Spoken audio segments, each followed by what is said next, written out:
오늘 이제 제가 우리 박명각 교장 선생님께 이제 의뢰를 받기로 직업계고 교육과정 편성 운영 방향에 대해서 뭐 얘기해도 좋다 이렇게 얘기를 듣고 걱정이 많았습니다.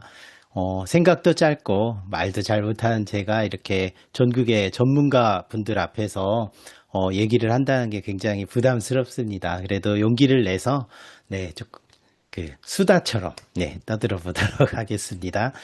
그래서 뭐 소제목으로는 인천형 직업교육 결대로 성장 교육과정이라고 했습니다. 그래서 제가 뭐 이렇게 깊이 있게 잘 알고 하지를 못하다 보니까 그냥 인천 교육과정에 대해서 소소한 이야기들을 그냥 풀어볼까 합니다. 그래서, 사실 저희 인천 교육에 대해서 뭐 자랑할 게 많거나 하면은 저도 막 고민을 해서 하겠지만, 사실 저도 이제 서울교육청 이런 데서 자료 많이 찾아보고 하거든요. 그래서, 일단은 서울교육에서 중등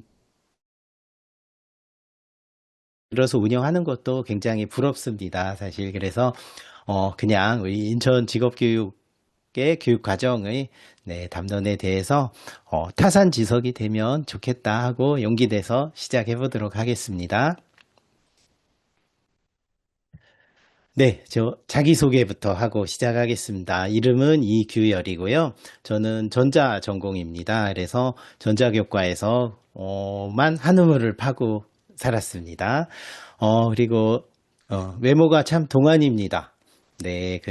제가 학교 발령받았을 때 동안이라 27이라고밖에 안 보인다고 이런 소리를 들었는데요. 그때 24살이었거든요. 그래서 생각보다 나이가 젊습니다. 외모랑 다르게. 그리고 뭐 이제 간단히 경력을 말씀드리면 97년에 전자과 임용을 해서 계속 전자파트에서만 일을 하고 있었습니다. 그리고 2012년에 제자 중에 해커급 학생 하나가 비트코인이라는 게 있는데 선생님 한 대여섯 개 드릴까요? 커피랑 바꿔 먹을 수 있어요. 그러길래 호되게 야단을 치면서 커말 3급 준비를 하여라. 이랬던 경험이 있고요. 2017년엔 대학원을 다니는데 교수님과 이제 원생들이 엔비디아라는 회사 주식을 사자고 막 의기투합을 하길래 내가 엔비디아를 좀 안다. 지포스 그래픽카드 만드는 회사인데 그래픽카드는 라데온이 최고다. 그래서 엔비디아 같은 데는 사지 말아라 해서 막 부추겼었던 경험이 있습니다. 아이스 브레이크 해보려고 농담 해봤는데요. 더 썰렁한 게 된 것 같아서 진지하게 말씀드리겠습니다. 그래서 2019년에 이제 인천교육청 장학사로 들어가서 직업교육을 5년간 하고 24년에 이제 교감으로 나왔습니다. 그래서 교육청에서의 5년간 직업교육을 했던 경험을 떠올리면서 인천 직업교육은 이러이러하다 말씀드리는데 벌써 2년 전이다 보니까 제가 또 감각이 떨어지는 말씀을 올릴 수도 있어서 미리 송구하다는 말씀 드리겠습니다. 처음으로 이제 교육과정 편성 운영 방향에 대해서 강의를 해야 된다 했을 때, 나 잘못 생각했구나. 이게 그냥 저는 뭐 패널 포럼인가? 뭐 포럼에 패널로 참석한다. 이렇게 생각했다가 고민이 많아졌는데, 하필이면 또 전국 기능경기대회를 지금 저희 학교에서 하고 있다 보니까 정신없이 시간이 가버렸습니다. 그래서 이제 원고를 쓰면서 교육과정이란 뭘로 시작을 해야 되지? 뭐 이런 고민을 하면서 우선 교육과정에 대한 정의부터 저 스스로도 한번 공부를 해봐야겠다 싶었습니다. 그래서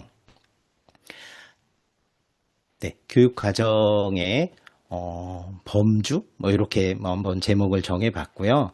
교육과정 편성 운영 지침에 대한 연수를 해야 되나 이런 고민을 했는데 이거는 어차피 실무 선생님들이 각 시도별로 또 다 제각각이지만 각 시도 지침도 이미 교육부에서 나오는 지침 기반으로 만들어졌을 거라서 이거에 대한 연수를 하는 건 의미가 없지 않을까. 그래서 오늘은 그냥 교육 과정에 대한 담론을 풀어보려고 마음을 먹었습니다. 대부분 교육과정 하면은 저도 이제 교무부장을 할 때도 그렇고 장학사를 할 때도 그렇고 교육과정이다. 그럼 편제표부터 떠올리게 됩니다. 맞는 말이기도 하고요. 그래서, 교육과정을, 편제표를 만드는 게 교육과정을 짜는 거다라는 생각을 저도 늘 갖고 살았었습니다. 자, 그래서 교육과정 편제표를 만들 때는 일단 교과별 인원을 고려를 해야 되겠고요. 시수도 가르칠 과목은 뭐고 이런 걸 고민을 하는데, 생각을 해보니까 교육과정을 짜놓고 거기에 맞춰서 교원 수급을 해야 하지만 현실적으로나 지금 다른 학교들도 다른 시도도 마찬가지일 것 같아요. 사람은 이미 정해져 있고 시수도 평균 16시간 이런 식으로 정해 놨을 거고요. 가르칠 과목도 정했는데, 가르칠 과목은 교육과정 짜면서 정하자 했지만 이미 마음속에 둔 과목들이 있을 거고요. 이미 정하고 나서 편제표를 짜고 검증을 하는 일이 교육과정을 짜는 일이다. 라고 생각을 할 것 같습니다. 저만 그랬는지 몰라도, 저희 인천에서는 이런 과정이 이제 교육과정을 구성하고 있어서 핵심이라고도 생각을 하고 있는데, 강의 준비를 하면서, 이게 맞는 건가? 라는 고민을 해보게 됐습니다. 그래서 교육과정 편제표를 짜고, 이걸 검증하는 과정에서는 베테랑 교육과정 부장님의 공이 크죠. 그래서 저희 인천에도 30개의 직업계고가 있습니다. 그래서 30개 교육과정을 담당한 연구부장이나 교육과정 부장님을 모아놓고 요거 검증을 하는 작업을 했었습니다. 지금도 하고 있고요, 늘. 그러다 보니까 이 베테랑 교육과정 부장님께서 이건 어떻게 하고 어떻게 해야 돼라는 게 많이 주가 됐습니다. 검증에 있어서. 그러나 이제 요즘은 제미나이 노트북, 옛날엔 노트북 LM이라고 부르던 그 인공지능 툴이 요즘은 제미나이 노트북으로 이름이 바뀌었더라고요. 여기에다가 교육과정 편제표를 넣어놓고 시도 지침을 넣어놓고 두 개를 가지고 검증해라 하니까 너무 잘해주는 거예요. 그래서 지금 시대에서 우리가 이제 논의해 볼 거는 교육과정 편제표의 검증이 아니라 교육과정을 진짜 이상적으로 짜기 위해서 뭐가 필요할까? 이런 것들을 논해 봐야 되지 않을까 생각에 접근을 했습니다. 네, 그래서 교육과정은 도대체 그러면 무엇이냐? 책자인가 지도인가라고 소제목을 붙였습니다. 교육과정이라는 게 이제 이번 학기에 가르칠 과목, 능력 단위를 목록화해 놓은 건가? 교육과정 편제표죠. 이게 교육과정인가? 국가 수준의 그 공통성을 바탕으로 학생의 성장을 지원하기 위한 설계도인가? 당연히 이상적으로는 후자라고 생각을 해서 적어봤습니다. 왜냐하면 초등등 교육과정 총론에 그렇게 적혀 있다고 요약을 해보면 그렇게 생각이 됩니다. 그래서 교육과정의 성격은 그냥 어떤 매뉴얼이 아니라 그 학생 성장을 돕기 위한 설계도, 지도 이런 개념이라고 생각을 합니다. 그렇게 해보니까 범주가 넓어져서 강의 준비를 막 짧은 시간 하면서 편제표만 가지고 지금 1시간 넘게 2시간 가까이 얘기는 어떡하지 했다가 이런 얘기들을 같이 나눠보면 어떨까 시작을 해봤습니다. 자, 교육과정의 패러다임도 이제 많이 바뀌고 있죠. 그래서 과거에는 교육의 초점이 지식의 전달이었다고 한다면 이제 2022 개정 교육과정의 총론상에서 표방하는 거는 핵심 아이디어 중심의 이제 깊이 있는 학습. 요게 이제 앞으로의 지금의 설계의 논리 관점에서 교육과정을 바라보는 패러다임인 것 같습니다. 수업의 형태도 과거에는 교과서 내용을 차례로 나갔다고 하면은 지금은 순서보다는 어떤 탐구, 배움을 학생이 주도할 수 있느냐, 역량에 이제 포인트가 있다고 보여집니다. 평가 또한 학습 결과를 일제식 지필평가를 해서 등수를 나누고요. 네, 교육의 기능, 교육학 시간에 배웠더니 자로서의 기능, 줄 세우고 얘는 잘하네, 얘는 부족하네 이렇게 평가를 하는 그런 개념이었다고 하면 이제는 성장과 성찰을 지원하는 과정이라고 합니다. 그러나 현실에서는 아직도 줄을 세우는 게 또 필요하기도 했고요. 직업교육에 관한 쪽도 고민을 해보면 이제 지금까지는 NCS 능력 단위를 기계적으로 나열을 해놓고요. 요거를 몇 개나 이수했느냐, 얼만큼 이수를 잘 했느냐, 요거를 판단해서 마찬가지로 네, 줄 세우는 평가를 했다고 본다면 앞으로는 산업 수요, 직무 변화 이런 걸 고려해서 재구조화를 해야 된다. 이게 당연한 목소리고 하지만 쉽지 않은 얘기고 네, 사실 하고 싶지도 않습니다만 뭐 잠깐 뭐 더 조금 부연한다면 이 NCS 능력 단위가 제가 생각할 때는 90년대 초반에 우리나라에 도입됐다고 생각을 합니다. 저 대학교 때 교수님이 그런 말씀을 하셨어요. 너네가 직업계고에 교사가 돼서 나중에 훗날 한 30대, 40대가 됐을 때는 우리나라 직업교육은 모듈형 수업을 하고 있을 거다.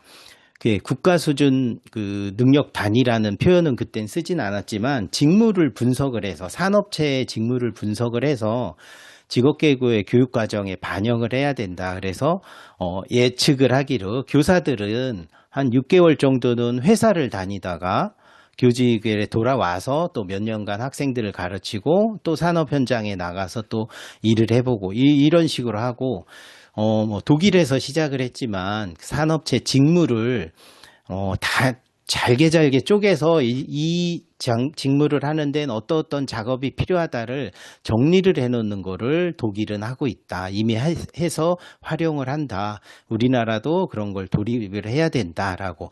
90년대 초반에 그런 얘기를 들었을 때, 그렇게 하는 게 맞는 거구나. 그리고 그런 게 올까?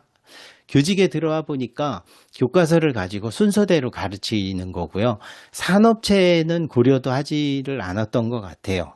돌이켜 보면은 그래서 그때 저는 이제 납땜을 열심히 가르쳤는데요. 산업체에서 현장에선 그런 형태의 사람이 납땜하는 거 필요도 없어졌지만 자격증이 그거를 하고 있고 교과서가 그러하고 선생님들이 늘 그걸 가르쳤고 이런 식으로만 갔던 거죠. 그래서 이제 굉장히 젊은 시절이니까 교과 협의하는데 우리 교육과정을 모듈로 나눠서 이런 모듈을 몇 개나 했느냐를 가지고 평가를 하고 하면 어떻겠습니까 했더니 젊은 애가 경험이 없어서 이상한 소리를 한다 막 이런 취급을 많이 당했는데 요즘 이제 NCS를 만나고 제가 있는 학교 같은 경우는 10년 전부터 NCS 10년도 더 됐죠. 뭐 그 시범 학교로서 운영을 하고 하면서 감개가 새로웠었던 그런 기분이 듭니다.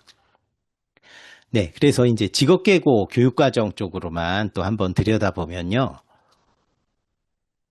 직업계고 교육과정은 일단 보통 교육과정 대비를 한다면 저희로서는 산업 수요와 직무 변화에 능동적으로 대응하는 교육과정을 편성을 해야 한다. 이상적인 얘기죠.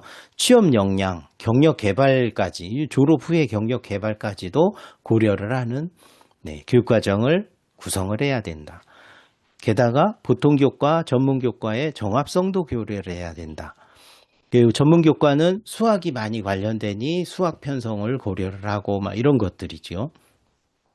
그리고 실습을 위주로 하다 보니까 실습 환경에 대한 설계, 어떤 실습 환경을 해야지만 교육적인 효과가 날 거냐 이런 것들을 고민을 해야 된 거죠. 그래서 직업계고 교육과정 설계는 참 난이도가 높죠. 근데 이제 저도 이제 교육청이나 이런 쪽에서 보통교과 쪽 분들하고 협의를 하다 보면은 그분들은 이런 고민은 없는 것 같고요. 학생들이 어떻게 발전하고 역량을 끌어낼까 이거 고민을 하는 거죠. 우린 거기에다가 이 네 가지 파트가 붙었는데 그래서 그분들하고 대화를 하면 늘 직업교육은 좀 하대에서 보는 말들 하면 우리도 백년지대계 교육을 하고 싶다 이런 얘기를 했던 기억이 나요.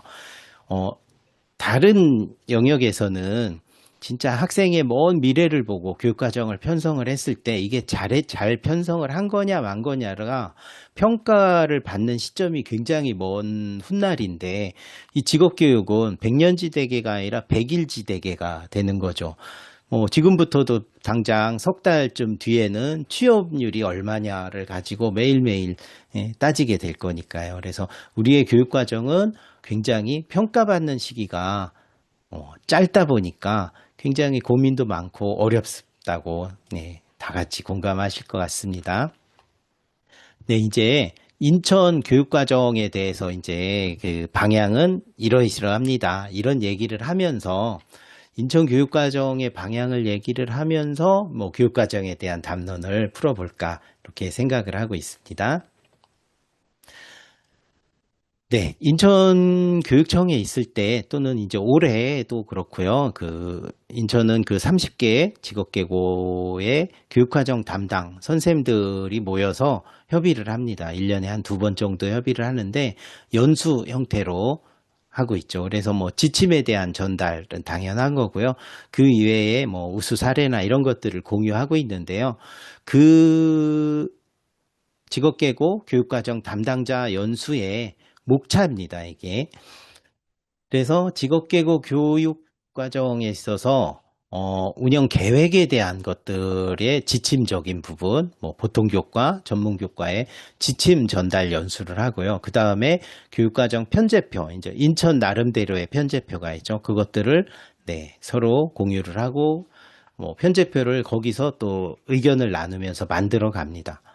그리고 최소 성취 수준 보장 지도라든가 이렇게 새롭게 생겨난 이슈가 되는 사업들에 대해서 또 같이 고민을 해보고 우수 사례를 네, 발표를 듣습니다. 학교 밖 교육 과정도 그렇고요. 그 다음에 장학사님이 이제 행정적인 거 또는 뭐 여러 방향성 이런 것들에 대한 얘기를 하거든요. 그래서 인천 직업계고 교육과정은 범주가 뭐냐 하면은 이 목차가 그 범주들을 얘기하고 있지 않은가. 평가에 관한 것들, 또 편제에 관한 것들, 이런 것들이 아닐까 생각을 해서 담아봤습니다.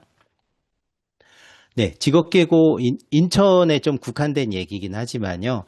저도 이제 연구를 준비하면서 이 과정에서 인천은 그럼 직업계고 교육과정을 설계할 때 무엇부터 시작을 하는 건가 돌이켜 보니까 예전에 이제 제가 교육청 근무할 때 인천교육청에 지금은 아니지만 전 부교육감님이 했던 질문이 떠올랐습니다. 뭐 조남을 말씀드린다면은 네, 김한식 부교육감님이 계셨을 때 제가 이제 근무를 했는데 이분은 뭐 교직 출신 아니시죠. 행시 출신이시고 교육부에서 평생직업 교육국장을 하셨던 분이에요. 그러니까 직업교육에 대해서 너무 잘 아시죠. 그래서 저희도 어떤 보고나 이런 거를 할 때 부교육감님 만나면 말씀드리기가 껄끄러워요. 이 직업교육의 역사서부터 저희보다 훨씬 잘 알고 계셔서 네, 그럴 때 부교육감님이 하셨던 질문이 최근에 이제 또 한번 기회가 있었는데 이런 얘기를 하시더라고요. 직업계고는 뭐 하는 데라고 생각을 하느냐. 학문을 하는 곳이냐, 훈련을 하는 곳이냐, 이렇게 물어보시더라고요. 그래서, 그런 고민을 별로 하지 않고 그냥 주어진 대로 하루하루 열심히 살았다고 생각했는데, 직업계고는 그러면 도대체 뭘 하는 거냐, 정체성의 문제를 깊이 있게 고민해 본 적이 없는 거죠. 그러면서, 막연하게는, 나는 굉장히 수준 높은 이제 저 전공 쪽에서도 프로그램이나 아마 이런 것들을 잘해야지라는 욕심은 있었던 것 같아요. 그리고 현실에서는 이 학생들을 자격증 지도를 하기 위해서 하루에도 몇 번씩 똑같은 걸 반복을 시키고 해서 훈련을 했던 것 같고요. 그러면서도 겉으로 이제 표면적으로 이상적으로는 이 학생들이 산업 현장에 나가서 자기 능력을 키울 수 있는 하여튼 능력의 개발을 해야 되겠다라는 이상적인 생각도 품고는 있었고요. 이런 것들에 대한 고민이 완성이 되면 그 다음에 이제 교육과정이 달라지지 않을까 이런 고민을 하게 됐습니다. 우리 전국의 선생님들께서는 어떻게 생각하시나요? 직업계고는 학문을 하는 곳인가? 대학은 아닌데 그렇다면 훈련을 하는 곳인가? 우리는 직업훈련원은 또 아니거든요. 그러면 개발을 하는 곳이 제일 맞을 것 같은데 과연 우리 교육과정에 그런 것들이 담겨 있나? 이런 것들을 또 고민을 해보면서 담아봤습니다. 요거는 어떤 인천에 있는 어떤 특정 학교의 사례입니다. 여러 학교에 뭐 강의를 해봤고 처음에 욕심에는 인천에 있는 학교들에 연락을 해서 얘기도 해보고 인터뷰를 해보고 싶었지만 저의 게으름 때문에 아무것도 광범위하게 연구를 해보지는 못해서 사례라 여기 지읒지읒 마이스터 고등학교 뻔한 그 학교의 사례인데요. 요거는 조금 각색을 한 사례입니다. 실제적으로는 그렇지 않고, 네. 자, 여기 보시면은 어떤 A 교사가 있었습니다. 학교 이거를 뭐 설명드리면 평가를 했는데요. 여기서부터 이제 성취도라고 보면은 높은 성취도와 낮은 성취도라고 볼 수 있습니다. 그래프입니다. 그래서 학생 수인데요. 학생들의 그 과목 성적 결과를 봤더니 거의 다 D나 E를 준 거예요. 그래서 이거는 뭔가 잘못된 게 아니지 않냐. 그랬더니 그 선생님께서는 학생 수준이 못 미쳐서 이렇게 줄 수밖에 없었다. 그리고 뭐 이 평가는 교사의 고유 권한이기 때문에 크게 이게 잘못됐어 뭐라고 할 수는 없었지만 그냥 대화를 나눠보니까 학생들 성적을 왜 이렇게 줬냐. 곡선이 모양이 이쁘지가 않다. 그랬더니 이거는 학생이 수준이 못 미쳐서 그렇다. 이런 답을 했어요. 네. 어떤 선생님은 또요. 네, 굉장히 열심히 하시는 선생님이에요. 근데 성적이 나왔는데 이렇게 분포가 돼 있었습니다. 상위권이 너무 많아요. A가 반 이상을 차지를 하는 거죠.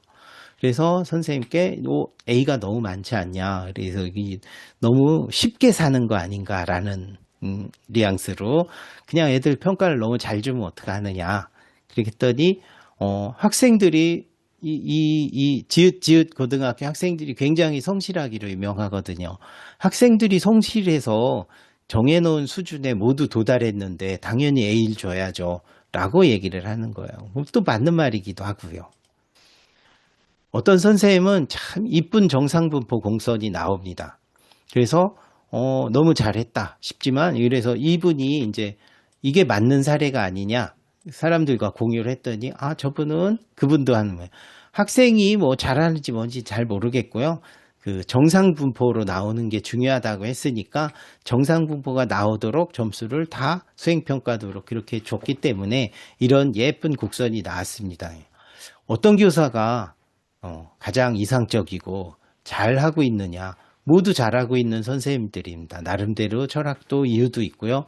이 세 분 중은 한 분도 빠짐없이 훌륭한 수업을 하고 있고 성실한 선생님들인데 저로서는 선생님들과 교육과정이나 평가에 대해서 얘기를 하면서 어떤 거가 잘한 거냐라고 해야 될까 이런 고민이 갑자기 또 강의 준비하면서 떠올라서 네, 담론을 꺼내봤습니다. 제 생각에 A 교사는 우리 직업계고 우리 학교가 네, 지읒지읒 고등학교라고 해놓고 우리 학교라고 이게 또 실토를 하네요. 자, 학문을 하는 학교라고 생각을 했다라는 느낌이 듭니다. 그래서 우리 학교는 이 정도의 해소 수준이 높은 내가 정한 성취도는 이거야. 이 정도는 해줘야 돼 했는데 아이들이 너무 못 미친다. B 교사는 훈련의 관점으로 생각을 한 것 같습니다. 그래서 훈련의 관점이다 보니까 정해놓은 기준을 모든 학생들이 넘쳤기 때문에 훈련 합격. 못 따라오고 이런 아이들은 극소수였기 때문에 이 학생은 합격. 네, 이 정도만 넘치면은 뭐 자격증 딸 수 있어. 이렇게 했기 때문에 그래서 우리 직업계고가 이제 직업교육은 훈련의 관점으로 생각을 하지 않았나.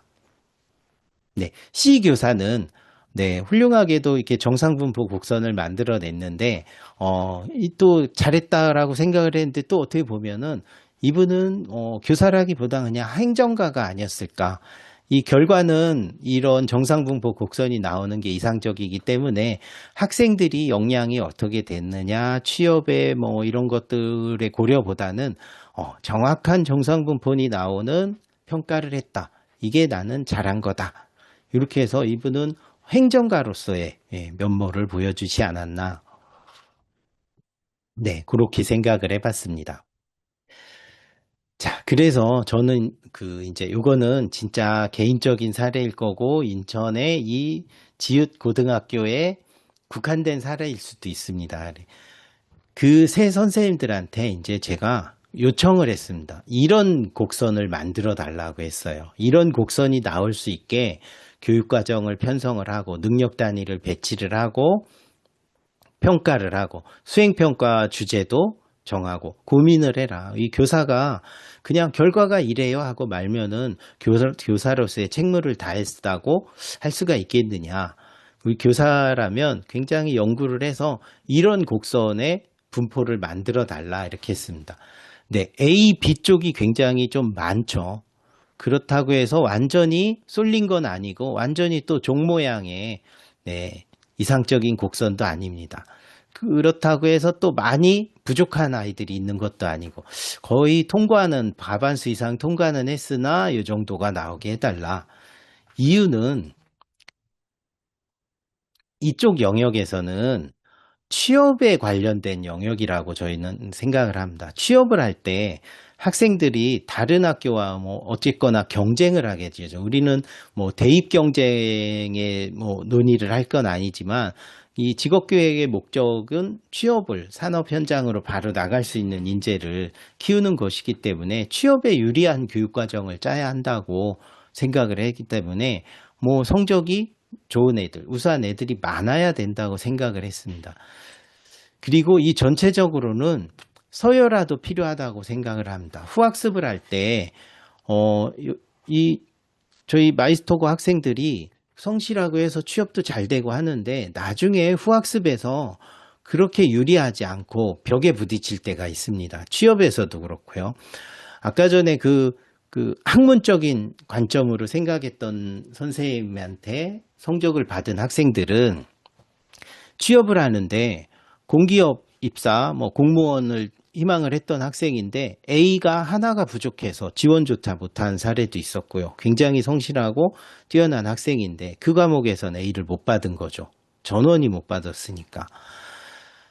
그래서 굉장히 불리했던 경험이 있어서 안타까웠고 또 후학습, 졸업생들을 뭐 얘기를 들어보거나 하면 후학습을 하려고 재직자 전형으로 가려고 네, 3년간 열심히 일하고 했는데 다른 학교와 경쟁해서 자기가 등급 싸움에서 밀렸다. 이런 얘기를 듣는 거죠. 그래서 우리로서는 뭐 이상도 있고 현실도 있고 중요하지만 이런 곡선이 나오는 게 어떤가 하고 이거는 뭐 정답의 사례도 아니고 우리 학교에 이제 뭐 그냥 소박한 전략 그런 거라고 볼 수 있습니다. 그래서 이거를 요구했는데 이거에 맞춰서 교육과정을 짜보는 게 어떠냐. 네, 선생님들의 반응은 뭐 알겠습니다. 네, 하고 지금 아마 그분들이 저희 학교 선생님들 특징이 좀 시크하지만 그래도 굉장히 성실하게 하다 보니까 2학기 말에는 이런 또 곡선들이 나오고 능력 단위 배치나 또는 뭐 수행평가 주제, 평가의 뭐 방법 이런 것들이 바뀌지 않을까 기대를 하고 있습니다. 네, 이제 그러면 그 인천 교육과정도 당연히 2022 개정 교육과정 이슈고 이제 1, 2학년들이 2022를 네, 적용을 하다 보니까 그거에 대해서 이제 또 많은 고민과 담론을 하게 되었습니다. 자, 국가 사회적 요구 및 필요성 이런 타이틀을 다뤄놨는데 2022 개정 교육과정은 일단은 개정을 했으니까 이유가 있지 않을까. 그래서 찾아보니까 뭐 이런 이유들이 달려 있습니다. 교육 혁신을 해야 되고 맞춤형 교육 기반이 필요하다. 그래서 저희도 인천 교육과정을 짜는 데 있어서 이런 철학을 기반으로 해서 기저에는 이런 게 깔려 있는 거죠. 혁신적으로 기존에 우리가 하던 일제식 교육이나 이런 것들을 접고 또 새로운 교육 혁신을 이루어야 되는데 학생 개별적인 맞춤 교육을 해야 된다. 포인트를 여기에 둬야 된다. 그리고 새로운 교육 환경, 뭐 AI 시대가 도래하기 때문에 학생이 이제 뭐 암기나 이런 능력에 대한 정의도 바뀌어야 하기 때문에 역량을 함양을 하는 교육이 필요하다. 네, 개인 맞춤별로 개인의 역량을 키워주는 혁신적인 교육 과정을 짜라. 네, 또 그 생각이 납니다. 백년지 대계를 하고 싶다. 네, 직업계 교육에서는 또 이 교육 과정을 안친 효과가 당장에 드러나기 때문에 고민이 많아지고 있습니다. 2022 개정 교육 과정의 방향을 이제 분석을 해보면 뭐 앞에서 나눈 필요성에 대한 것이죠. 그래서 교육과정 총론이나 이런 쪽에서 밝히는 2022 개정 교육과정은 미래 대응 역량을 키워야 된다. 그래서 자기 주도성 중요하다. 또 기초 소양 중요하다. 그래서 뭐 그 최소 성취라든가 뭐 이런 것들의 개념이 나온 거가 아닌가 싶기도 하고요. 지속 가능한 발전을 위한 공동체 가치. 굉장히 요즘 들어서 많이 떠올리고 힘들고 학교 운영에서 부딪히는 그런 것들인 것 같아요. 그 다음에 현장의 자율성을 강화한다. 네. 저가 장학사 할 때도 교육부에서 회의를 하면 가서 현장의 자율성 싫다. 위에서 다 정해줘라. 그럼 우린 그거 하는 게 좋다. 농담처럼 그렇게 얘기했던 적이 있었는데 현장의 자율성. 자율이란 단어가 매력적이니까 좋은 거다 생각했지만 또 뭐 장학사를 하거나 교육과정에 대해서 고민을 하고 학교 현장에 또 오랜만에 나와서 아이들과 부딪히고 하다 보니까 이 자율성이라는 게 쉽지 않은 거죠. 학교에서 책임감 있게 뭔가를 구성을 해야 된다는 거, 연구를 엄청 많이 해야 된다는 거, 이런 부담감이 있는 단어였던 것 같아요. 또 지역의 특성과 학생의 필요에 맞춘, 자, 학생들은 대기업에 좋은 곳에 취업하고 싶어 하는 학생들이 들어오고요. 지역은 저희도 마이스터고가 15년 전에 생길 때 저도 그 TF팀에 껴서 그때는 이제 지금보단 좀 더 젊은 열정이 있었을 텐데 우리 마이스터고 안 된다 하지 말자 막 이런 얘기를 했었던 기억이 납니다. 이유는 인천에 대기업이 없어요. 인천은 국가산업단지가 있고 공업 기반의 도시입니다. 항구도 있고 공항도 있고 하지만 뭐 물류 이런 것들도 많이 있겠지만 인천은 과거에 지금도 그렇지만 공업 도시거든요. 그래서 굉장히 많은 중소기업체들이 있는 그런 도시였어요. 저희가 전자마이스터고인데 전자마이스터 뭐 여러 가지 마이스터고 유형이 있지만 지정 분야가 있죠. 마이스터고는 지정 분야 중에 하필이면 전자였냐. 그때 당시에는 우리 학교가 가장 모집이 안 되는 어려운 학교였거든요. 전자공고가. 그래서 그 제일 어려운 전자공고가 전자마이스터를 통해 거듭나자 성공을 했고요. 그때 당시에 저는 인천에서 전자마이스터고는 힘들다. 하지 말자. 왜? 전자 관련 대기업이 없어요. 굵직굵직한 중소기업도 많이 없습니다. 전자산업이 그다지 많이 보이지 않는 그때 당시에는 그런 도시였거든요. 근데 이런 지역의 특성도 극복을 하면서 학생이 필요로 하는 학생은 좋은 회사, 대기업에 들어가고 싶어 하죠. 이런 맞춤을 교육과정으로 해결할 수 있을까? 2022 교육과정에서도 이런 방향을 제시하지만 지금도 뭐 인천은 그때와는 다르게 굉장히 인구도 늘어났고 산업의 구조도 많이 바뀌었고요. 전자 관련된 큰 회사들도 들어서 있긴 합니다. 그래도 지금도 이 마이스터고는 우수한 취업을 하고 있지만 굉장히 어렵게 바쁘게 살아가고 종종 걸음을 해야지만 그게 나오는 거죠. 지역 학교 간 교육 격차를 완화해라. 네, 자꾸 이쪽에 이제 포인트가 되지만 인천은 굉장히 광역시고 고도화된 도시입니다. 근데 논밭도 있어요. 공항도 있고 항구도 있고 온갖 것들이 다 있는 데라서 굉장히 다양한 부류의 학생들이 있고 뭐 지역 산업 또한 너무 다양해요. 그래서 뭐 하나 큰 게 없는 도시거든요. 그거를 고려하면서 장학사 할 때도 늘 생각했는데 우리도 좀 굵직한 게 있었으면 취업을 나갈 때 편했으면 그리고 저희 공항 옆에 반도체 후가공 회사가 어마어마하게 큰 게 있습니다. 타시도 학생들도 많이 와요. 취업을 하러. 근데 인천 학생들은 거의 가지 않습니다. 학생들의 특징이 집 앞에서 지하철을 타고 내릴 수 있는 곳이 아닌 멀다고 생각을 하거든요. 기숙사에 들어가 살아야 된다거나 집에서 멀리 떨어져서 집에서 출퇴근이 안 되면 멀다고 생각해서 세 번째 생산량을 가진 반도체 후가공 회사인데 인천 아이들이 거의 가지를 않는 그런 현실에 맞닥뜨리게 됩니다. 그러면서 2022 개정 교육과정의 방향성을 보면서 지금까지 늘 부딪혀온 문제를 또 해결하라는 거지 이런 혼자 생각을 해보고 있었습니다. 또 학생의 삶과 연계된 개별 성장 또 나왔죠. 맞춤형 교육을 해라. 네, 지금 한꺼번에 모아놓고 저도 교육하면은 30년 동안 전자 실습을 하면서 마이크로 프로세서라는 걸 가르쳤거든요. 그 과목이 너무 좋았었습니다. 아이들 모아놓고 똑같은 걸 만드는데 좋았고, 또 이제 저보다 굉장히 윗세대 선배님들은 디지털 마이크로 프로세서에 대해서 네, 이렇게 좋아지질 않으셔서 저는 제가 좋아하는 과목을 진짜 30년간 가르쳤습니다. 그렇다 보니까 그 과목이 너무 좋고 너무 편했던 거죠. 그렇다고 해서 학생 개별적으로 뭐를 하고 하는 거에 대해서 큰 고민을 해보지 않은 것 같았어요. 학생들이 재미있어 하는 과목이었기 때문에 제가 또 잘 가르칠 수 있는 과목이니까 그 생각만 했었던 거죠. 게다가 또 전자마이스터고 교감으로 왔더니 여기는 아예 그게 주력인 학교니까 또 너무 재미있고 이렇게만 살다 보니까 사실 행복한 고민으로 학생 개별적인 이런 거에 대한 고민을 안 해본 것 같다.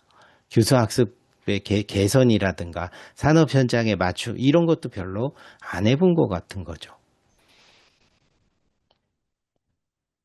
미래 교육 환경 변화에 대응할 수 있는 교수학습 평가 체제. 네, 포인트는 요거였습니다. 교육과정 개정의 방향을 논하면서 교육과정 하면 편제표만 떠올리던 저한테 교수학습과 평가에 대한 담론이 나왔죠.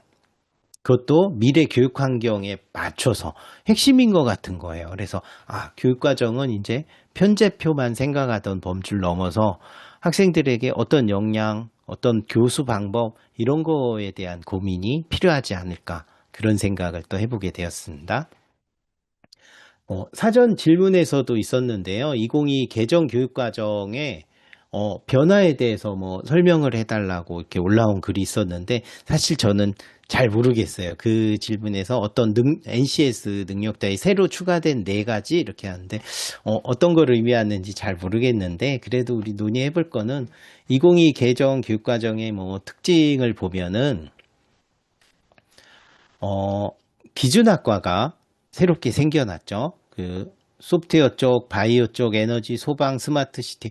이미 어떻게 보면은 우리 벌써 한 5, 6년 전부터 인기 있고 막 생겨난 그 학과들이죠. 저도 바이오 하는 고등학교에 있었고요. 스마트 공장을 뭐 미니어처로 만들어도 보고요.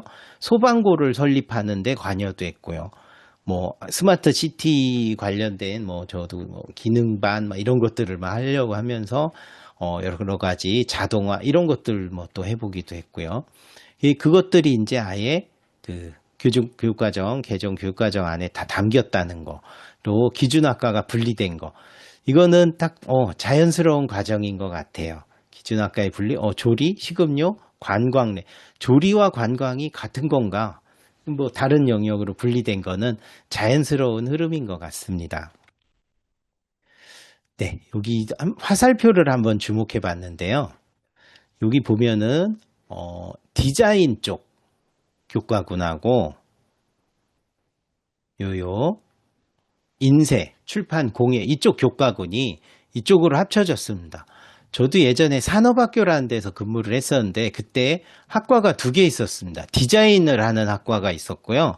공예를 하는 학과가 있었는데 두 과가 모두 포토샵하고 일러스트레이터를 가르쳤거든요. 그래서 이 친구들의 취업처도 겹치고요. 서로 근데 전혀 다른 영역이다 하고 막 싸웠던 그런 얘기인 게 떠오릅니다. 이 두 과는 뭐 그때 당시에도 그렇고 영역이 굉장히 뭐 완전 다른 영역 같지만 교육의 내용에 있어서는 또 유사했었던 것 같아요. 그래서 이거가 합쳐진 거는 굉장히 자연스러운 과정인 거다 싶고요.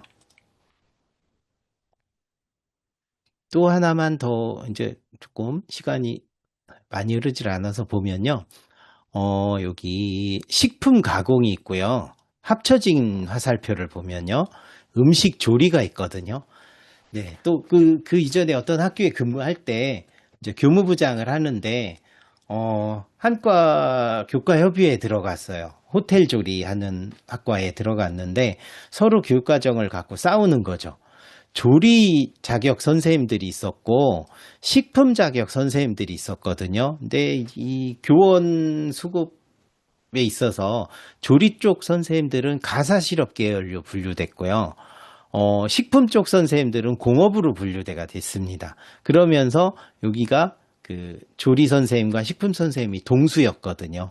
4명, 4명이었는데 서로 이제 우리 영역 다툼을 하는 거죠. 뭐 그렇게 뭐 싸우거나 한 건 아니지만 거의 뭐 반 농담처럼 조리 쪽에서는 식품가공, 너네는 라면이나 빵 만드는 공장 쪽으로다가 응? 포인트를 둬야 돼. 그러니까 이쪽에서는 이 음식 조리 왜 너네가 조리를 하느냐? 식품은 공업의 영역이다. 이쪽에서 얘기를 하는 거죠. 그랬더니 이쪽에서는 그러면 너네 빵 만들지 마라. NCS의 빵은 우리 영역이지 너네가 아니니 제가 제빵 하면 안 되는 거 아니냐.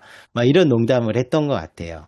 지금은 이제 식품과 조리가 네, 교과근이 뭉쳐졌죠. 자연스럽고 저 그냥 개인적인 생각으로는 잘한 것 같다라는 생각이 듭니다. 네, 2022 개정 교육과정의 이제 방향성을 한번 생각을 계속 해보고 있는데요. 2015 개정 교육과정에서 어, 전문교과 1과 전문교과 2가 용어가 이제 전문교과 1이 사라졌죠.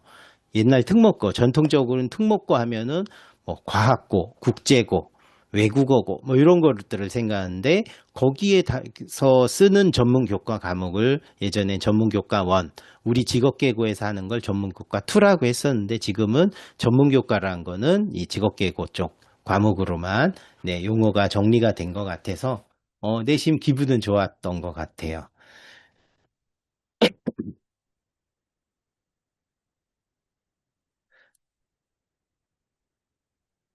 네. 지금까지 이제 또 좀 장황하게 좀 두서없이 얘기를 했었는데, 이제 인천 직업계고의 교육과정의 그런 방향성은 어떻게 정립이 됐고, 그걸 우리 30개 직업계고는 매번 모여서 논의를 하면서 이 방향으로 가자 했었는데, 뭐 서두에도 말했듯이 교육과정 편제표 하나하나를 보고 서로 우리가 공유해보고 하는 그런 시간이기보다는 좀 전체적인 담론이기 때문에 인천 직업계고 교육과정의 방향은 이거가 기저에 깔려 있다라는 거를 잠깐만 말씀드리면 이거는 이제 이번에 또 저희는 교육감님이 삼선 교육감님이세요. 그분께서는 뭐 직업교육에 대한 관심이 굉장히 지대하셨었고 지원도 많이 해주셔서 계속 직업교육이 5개의 큰 정책 중에 하나를 차지할 정도로 이렇게 잘 운영이 되고 있는 시도인데 요번에 이제 인천교육청에서 100대 교육정책에 직업계고 관련된 이제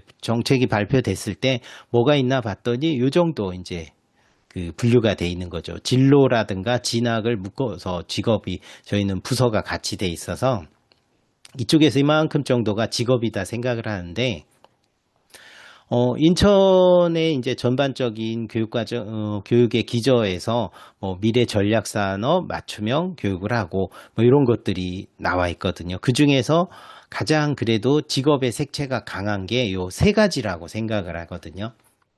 그래서 미래 전략 산업 맞춤형 직업계고 전환 설립, 학과 재구조화. 뭐 여기 계신 분들은 거의 직업교육 하시는 분들이기 때문에 딱 보면은 저거 재구조화 얘기잖아 다 아실 것 같아요. 그래서 이 핵심은 이제 재구조화를 뭐 이제 정책에 담은 건데요. 재구조화가 교육 과정을 생각하는 데 있어서 뭐 가장 핵심이고 그런 사업이 아닐까 생각을 합니다. 그래서 이 재구조화하는 게 큰 직업계고의 사업이고요. 교육부에서 하는 그 재구조화 또는 뭐 교육청에서 하는 학과 개편 꼭 그 단편적인 사업뿐이 아니라 여러 가지 연관된 직업교육의 교육 사업들이 이 범주에 들어간다고 생각을 합니다. 그리고 지역산업연계 직업교육 통합지원체계 이 지역산업연계는 뭐 이제 협약형고가 인천에는 4개가 올해까지 해서 선정이 돼서 나가고 있고요. 협약형고에 굉장히 공을 많이 들이고 있고요. 기존에 뭐 마이스터고는 저로서는 뭐 담당 장학사일 때 마이스터고를 더 하고 싶은 욕심이 있었는데 협약형고 쪽도 많이 주력을 했습니다. 뭐 특성화고에서는 협약형고 정도의 그 교육 형태가 가장 바람직하기도 하고 당연한 거기 때문에 이런 그 협약형고라든가 핵심이 지역산업 연계이기 때문에 이거를 하기 위해서 저희 쪽에선 직업센터가 별도로다가 구축을 해놓고 직업교육 담당 장학사님이 거기 가서 굉장히 공을 많이 들이고 있고 잘 하고 있는 또 도시입니다. 그렇다 보니까 이 지역 혁신지구 사업이라든가 이런 거 굉장히 오랫동안 해오고 있고요. 뭐 이게 뭐 타시도에서도 다 하기 때문에 뭐 특색 사업이라고 이렇게 자세한 설명을 드릴 필요는 없을 것 같아서 뭐 그게 또 하나의 주력 사업이고 조금 독특한 거라고 하면 고졸 취업 안심 취업 10년 보장제라는 거를 하고 있습니다. 이거는 뭐 타시도에서 하는 그 졸업생 취업센터들 있죠.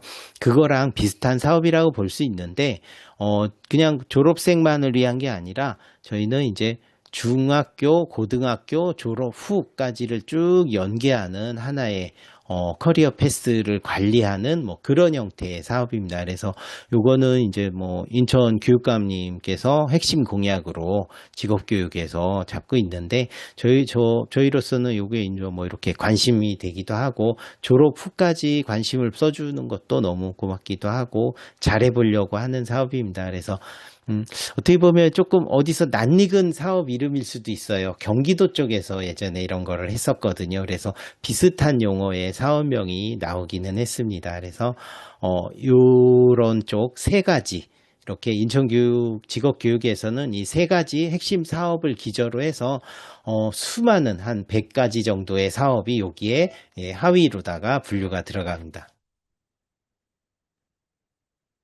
네, 그래서 이 세 가지 사업을 이제 미래 전략 맞춤형, 뭐 지역산업 연계, 안심 취업 10년 이렇게 이제 짧게 표현을 해보고 이 것들이 어떻게 이제 인천 직업계고 교육 과정을 구성을 하는데 지원을 하고 영향을 미치느냐, 요거를 얘기해 보려고 하는데요. 네, 뭐 아시는 분들 딱 보면은 이제 모양새가 그려지실 것 같아요. 그래 저희로서도 뭐 당연히 느끼는 바지만 어떤 분들은 그렇게 해요. 아, 이거는 너네가 특이한 게 없잖아. 그 밥에 그 나물 아니야? 이렇게 할 것 같습니다. 틀린 말도 아니고요. 인천은 전통적으로 직업계고가 많이 갑자기 늘어난 도시기도 하고요. 우리는 이 직업계고 교육 과정은 그 밥에 그 나물이라 소리를 듣지만 그래도 늘 산업에 맞춰서 변화를 해왔고요. 저는 왜 이렇게 뭐 눈에 띄는 게 없었느냐? 굉장히 이벤트성으로 많이 보여주고 막 독특한 걸 해냈다 이런 거보다는 지금까지 이 인천이란 도시의 먹거리를 굉장히 책임져 왔다. 오랫동안 수십 년 동안 역할을 잘해왔다고 생각을 하거든요. 그래서 이 공업 기반의 도시에서 이 인천에 정주하는 학생들이 굉장히 많고 그런 그 취업으로서 연계되는 직업 교육을 해왔고 잘 해왔기 때문에 큰 변화가 없이 조금씩 보이지 않게 변화하고 있는 게 네, 우리 이런 얘기를 들을 수도 있겠지만 굉장히 잘하고 있지 않나 스스로 생각을 해봤습니다. 네, 그래서 이 세 가지를 아우르는 인천 직업계고에 대한 교육의 패러다임을 뭐 아이잡이라는 이름의 이제 뭐 브랜드명을 만들고 네, 뭐 이건 당연히 뭐 큰 의미는 없지만 어떤 분은 이런 얘기를 하시더라고요. 아이는 인천이라 아이인 건 알겠어. 근데 왜 하필 잡이야? 잡은 작업 뭐 이 정도인데 직무 정도밖에 안 되는데 직업교육이라면서 왜 잡이라고 해? 라고 해서 뭐 고민을 안 해봤는데 그러면 직업교육이니까 여기다 보케이셔널 뭐 에듀케이션 이렇게 하면은 설명이 너무 많이 들어가야 되죠. 보통 뭐 보케이셔널 뭐예요? 그러면은 그게 뭔데요? 이럴 텐데 잡 쓰면은 그냥 직업이구나 이렇게 많이들 인식을 해주시기 때문에 저희가 이제 한 7년 전쯤에 이 아이잡이라는 이제 인천 직업교육 브랜드를 하고 그거에 맞춰서 이제 교육을 하고 있고요. 인천교육청, 인천시 전체의 슬로건이 이겁니다. 학생 성공 시대를 여는 인천교육인데 학생 성공 시대라는 개념을 뭐 교육감님 뭐 만드시고 이거에 대해서 이걸 기반으로 인천교육이 이루어지고 있는데 요거에 대한 설명은 이제 또 길어질 것 같아서 이 인천 직업교육 브랜드에 국한해서 본다고 하면은 세 가지 특징이 있습니다. 목표라고 할 수 있는데요. 다양한 성장 경로 지원, 미래 직업 역량을 갖추도록 하고, 그냥 뭐 성공적인 직업인, 조화로운 직업인, 뭐 행복한 직업인 이런 의미에서 조화로운 직업인이다. 이게 목표입니다. 네. 그래서 이 목표를 달성하기 위해서 그럼 교육과정은 아까 그 앞전에 세 가지 사업들이 어떤 것들을 지원을 하느냐. 일단 인천 직업계고 교육과정에 대해서 얘기를 하려다 보니까, 교육과정의 특색을 소개를 해야 될 건데, 네, 여기서 제일 고민이 많이 됐습니다. 인천만의 특색 있는, 뭐, 또 이렇게 시간을 내서, 이렇게, 보잘것없는 강의를 들어주시는데, 인천은 이런 걸 잘하고 있어요. 이 강의를 듣고, 인천은 저런 걸 하는구나. 나도 이렇게 해야 되는데, 그럴 만한 게 없다 보니까 송구한 마음입니다. 그래도 인천 그럼 직업계획 교육과정은 어떤 거가 주력이냐? 네, 일단은 학점제 기반, 뭐 모든 시도가 다 학점제 기반으로 잘 교육이 편성될 텐데 선택교육과정에 굉장히 진심인 도시라고 할 수 있습니다. 다른 시도도 마찬가지겠고요. 어차피 2022 교육과정 베이스에서는 선택교육과정이 중요해지니까요. 그래서 요거는 앞전에 말씀드린 우리 직업계고 30개의 담당자가 정기적으로 모여서 협의체를 갖고 나눠서 그때그때 만드는 편제표입니다. 그 편제표에서 전공 파트만 부분을 떼본 건데요. 타시도 편제표도 뭐 대동소이할 걸로 생각을 합니다. 그래서 저희는 선택 교육 과정에 있어서 학생에게 어떻게 맞춤형 교육을 할 것이냐, 지역 산업을 어떻게 반영할 것이냐 이 담론 때문에 학과 내 세부 전공, 학과 간 융합형, 학과 간 부전공 이수형 이렇게 뭐 마련을 해 놨는데 네. 이 얘기를 어떻게 껴내야 될까 많이 고민을 했습니다. 일단은, 학과 내 세부 전공 잘하고 있고요. 학과 간 융합형도 굉장히 잘하고 있습니다. 근데 이 부전공은 활성화돼서 잘하는 사례가 많지가 않습니다. 인천 직업교육에 있어서요. 그래 예전에 디자인 관련 학교에서 이렇게 부전공도 하고 많이 했었는데 일단 시수 기준이라든가 부전공으로 인정받기 위해서 해야 되는 것들 그리고 추가 학점에 대한 부담 이런 것들이 겹치다 보니까 지금은 이제 많이 줄어드는 것 같아요. 그래서 부전공이 활성화되지는 않았다. 이런 거가 인천에서는 이렇게 탁 치고 나가지 못했는데 타시도에서 잘하는 사례가 있으면은 또 공유도 해주시고 그러면 좋겠습니다. 저희도 부전공에 대한 욕심은 있었지만 네, 크게 뭐 이렇게 소개드릴 만한 실적이 없어서 송구합니다. 네, 그래서 뭐 여러 30개 학교의 교육과정 편제표를 보고 요런 학교는 이런 걸 합니다. 이 학교는 이런 걸 합니다 하는 정리를 하다 보니까 너무 재미가 없을 것 같은 거예요. 왜냐하면 다른 시도나 뭐 다른 직업계고에서도 다 이렇게는 하고 있을 거라서 이 이상 하고 있을 건데 인천을 보면서 진짜 자산지석으로 삼아야 되나 뭐 이렇게 될 것 같아서 네, 어떤 학교는 뭐이 학과가 영상만 하는 학교거든요. 그렇다 보니까 뭐 이 융합이나 진로나 여러 가지 해서 코스를 그냥 딱 하나 정하게 해놓은 이런 형태도 있는데 굉장히 뭐 잘 하고 있는 학교거든요. 그래서 이쪽에서는 학과 내에서 세부 전공을 하나 정하면은 나는 영상 쪽이야, 나는 공연 쪽이야, 딱 뚝 떨어진 네, 그런 자기 코스별로 가는 학교들이 있고요. 여기는 항공을 하는 학교인데요. 네, 보면은 학과 내 세부 전공이요. 어마어마하게 많습니다.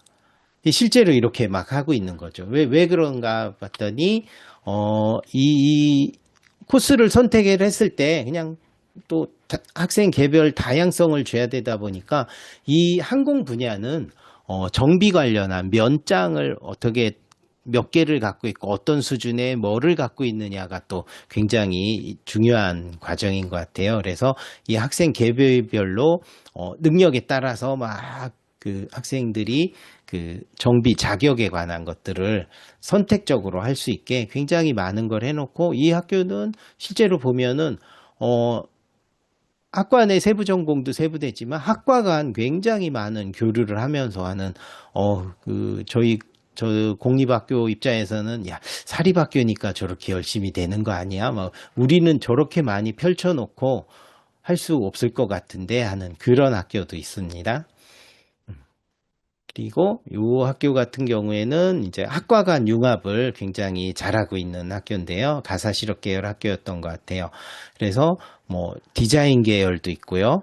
조리 계열, 제과 계열이 있는데 여기에서도 넘나들고 있습니다. 그래서 저도 이런 과가 있는 학교에 근무를 해봤을 때 디자인하고 조리 여기 보면은 뭐 화장품 제조, 뭐 여러 가지가 있는데 이런 것들이 왜 융합이 될까 봤더니 사실 화장품 제조 영역은요, 기계나 전자과에서도 굉장히 취업을 많이 하는 분야였거든요. 이 향장 분야가 저는 전자전공인데, 학교에 있을 때, 학생들을 화장품 회사로 굉장히 많이 취업을 시켰습니다. 화장품이 뭐 화학이나 이 바이오 관련된 이런 분야이기도 하지만 화장품을 제조하는 파트는 또 기계 설계라든가 뭐 이런 것들이 굉장히 많이 자동화 이런 것들이 관련돼서 어떤 범용적인 분야였던 것 같아요. 그래서 이 학교는 특징이 굉장히 이전에는 공업 베이스의 그 학교였는데 점점 디자인 뭐 이런 쪽으로 변화가 있었고요. 이 학교 안에서는 학과 간 융합이 굉장히 잘 이루어지고 있는. 그래서 나는 화장품 회사를 갈 건데 디자인 쪽으로 잘하는 이런 거가 효과를 발휘하는 그런 학교입니다. 네, 이 학교는 어떤 사립 학교인데요. 전자 기반의 학교인데 굉장히 전공 과목에 낯선 것들이 많고요. 이거 뭐 보통 과목 아니야 하는데 여기 같은 경우도요. 취업을 위해서 굉장히 학과 내 세부 전공도 해놨지만 후학습 지원형은 여기가 그 산업기사 자격증을 또 많이 따는 학교거든요. 그래서 과정평가형 교육과정을 굉장히 잘하고 있는 학교입니다. 그래서 학과 간 융합이나 이런 걸 통해서 과정평가 교육과정을 참 잘 엮어내는 학교거든요. 그래서 이렇게 좀 다양한 선택 교육과정에 신경을 많이 쓰고 있다.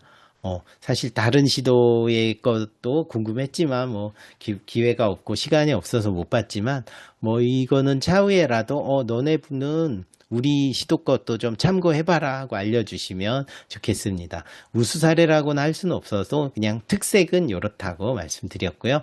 그리고 다양한 성장 경로 지원을 위해 선택 교육 과정을 하는 걸 말씀드리고 있습니다. 그래서 다양한 성장 경로를 위해서 학과 간 융합형 이런 것들을 했는데 또 학교 밖 교육 과정도 굉장히 잘 이루어지고 있거든요. 그래서 교육과정 편제 자체에 학교 밖에 대한 걸 따로 또 이렇게 드러내놓고 학교 있습니다. 그래서 이 학교 밖 교육과정도 사실 우수 사례로 막 소개하고 싶어서 찾아봤어요. 잘 되고 있는데, 근데, 이것도 이제 또 타산지석밖에 안 될 수밖에 없는 게, 공동교육과정 굉장히 활성화돼 있거든요, 인천이. 근데 학교 밖을 학점제로 잘 엮어서 하는 사례가 많지는 않습니다. 학교 밖은 진짜 열심히 하고 있는데, 아직까지 학점제 기반으로서, 추가 학점으로서, 교육과정으로 잘 편성이 되는 사례가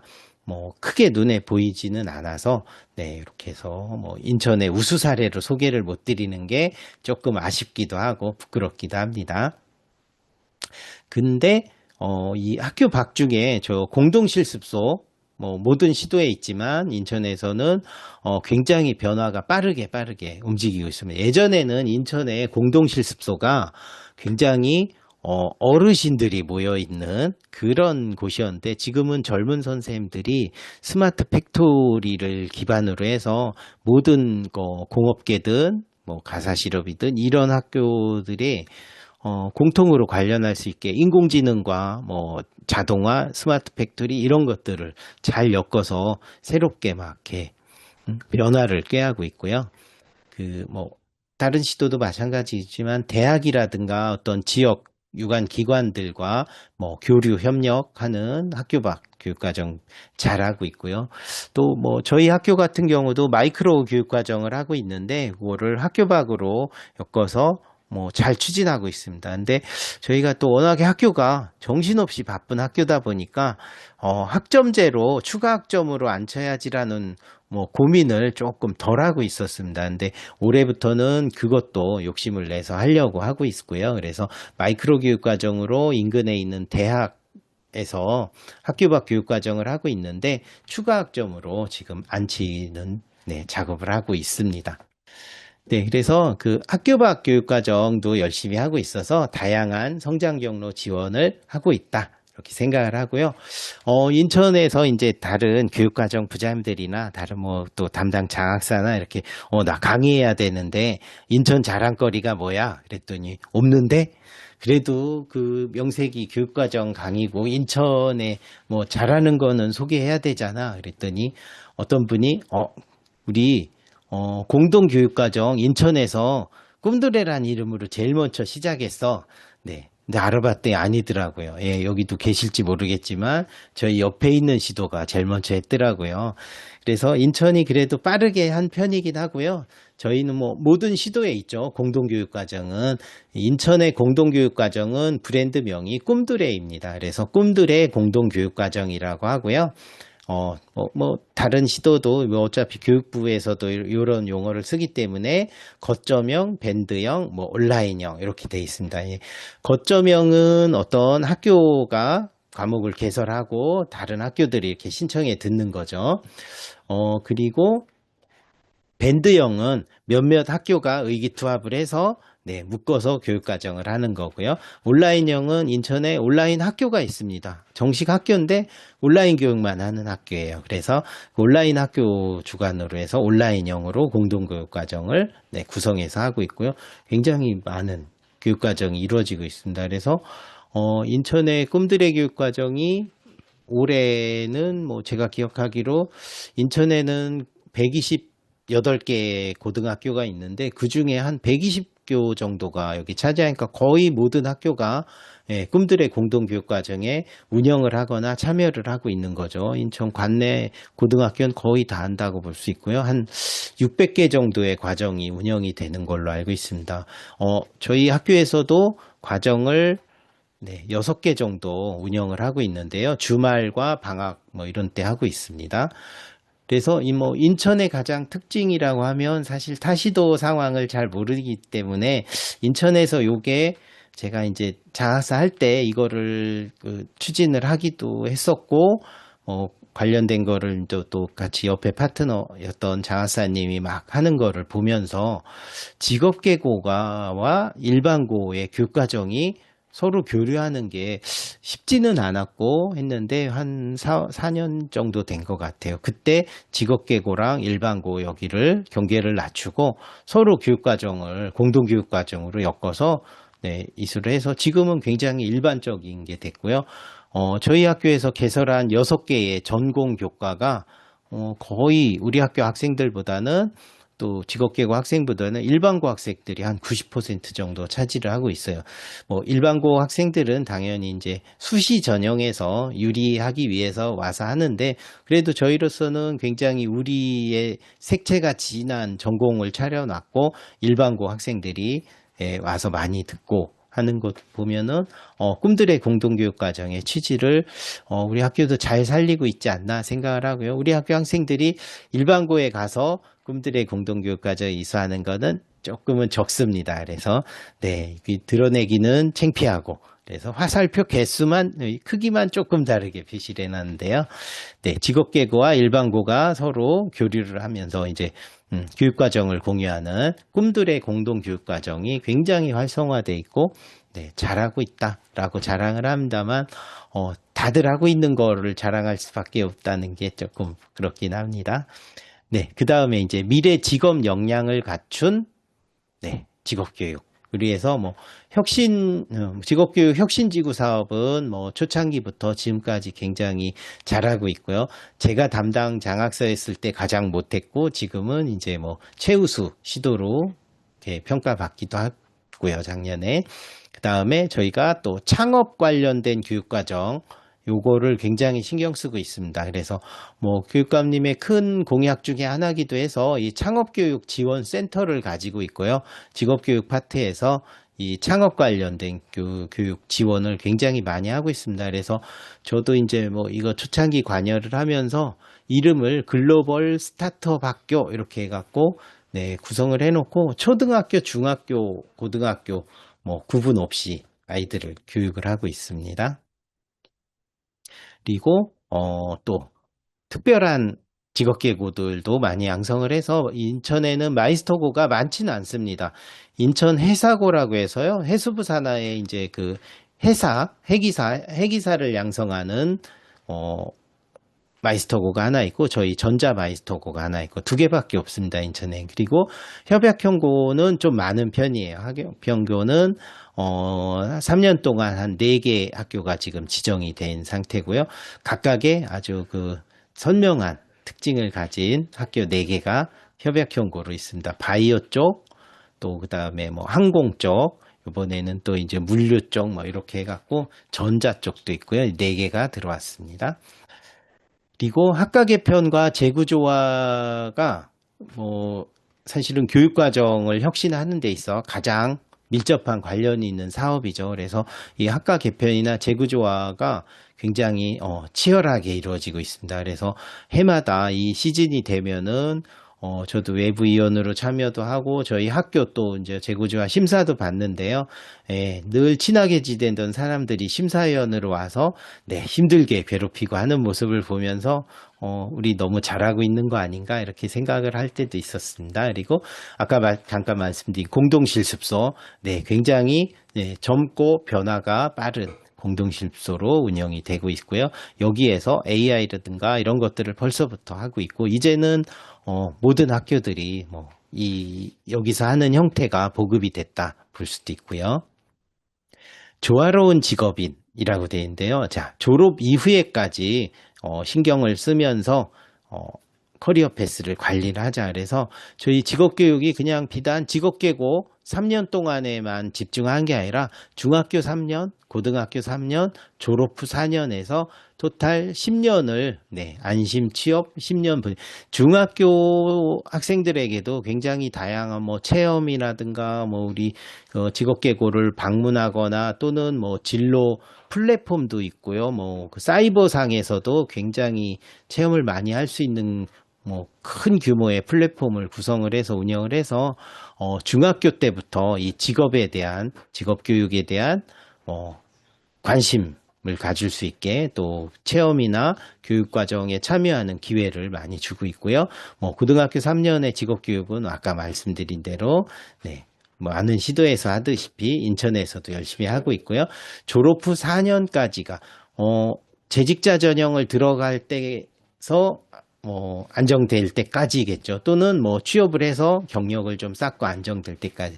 요 졸업 이후에도 하기 위해서 이와 관련된 뭐 우리 학교 같은 경우는 뭐 연구 시범 학교 주제로 요거에 관련된 커리어 패스를 관리하는 뭐 자신의 포트폴리오를 관리하는 뭐 이런 플랫폼을 구성해서 관리를 하고 있고 합니다. 그리고 조금 독특한 거라고 할 때고요. 인천 교육의 뭐 그 사업에 굉장히 큰 흐름이 하나가 일거스라고 부릅니다. 일거스. 읽고 걷고 쓰기거든요. 그래서 뭐 이 어떤 사유하는 방법이라든가 또는 뭐 행동하는 거, 토론하는 거 이런 것들에 관한 인천교육청에서 굉장히 오랫동안 하고 있는 캠페인이라고 할 수 있습니다. 이 직업교육에서도 이 캠페인을 기반으로 해서 굉장히 많은 교육을 하고 있고요. 경제나 금융교육 요번엔 또 뭐 작년부터는 부동산 교육 이런 것들을 하고 있거든요. 그래서 이것도 나중에 직업인이 됐을 때 직업교육 과정을 이수하고 취업을 해서 직업인이 됐을 때 사회 초년생으로서 도움이 될 수 있도록 뭐 어느 학교든 어느 시도든 당연히 하는 소양 교육이지만 이게 굉장히 교육과정 쪽에 밀접하게 들어와 있다. 이렇게 생각을 합니다.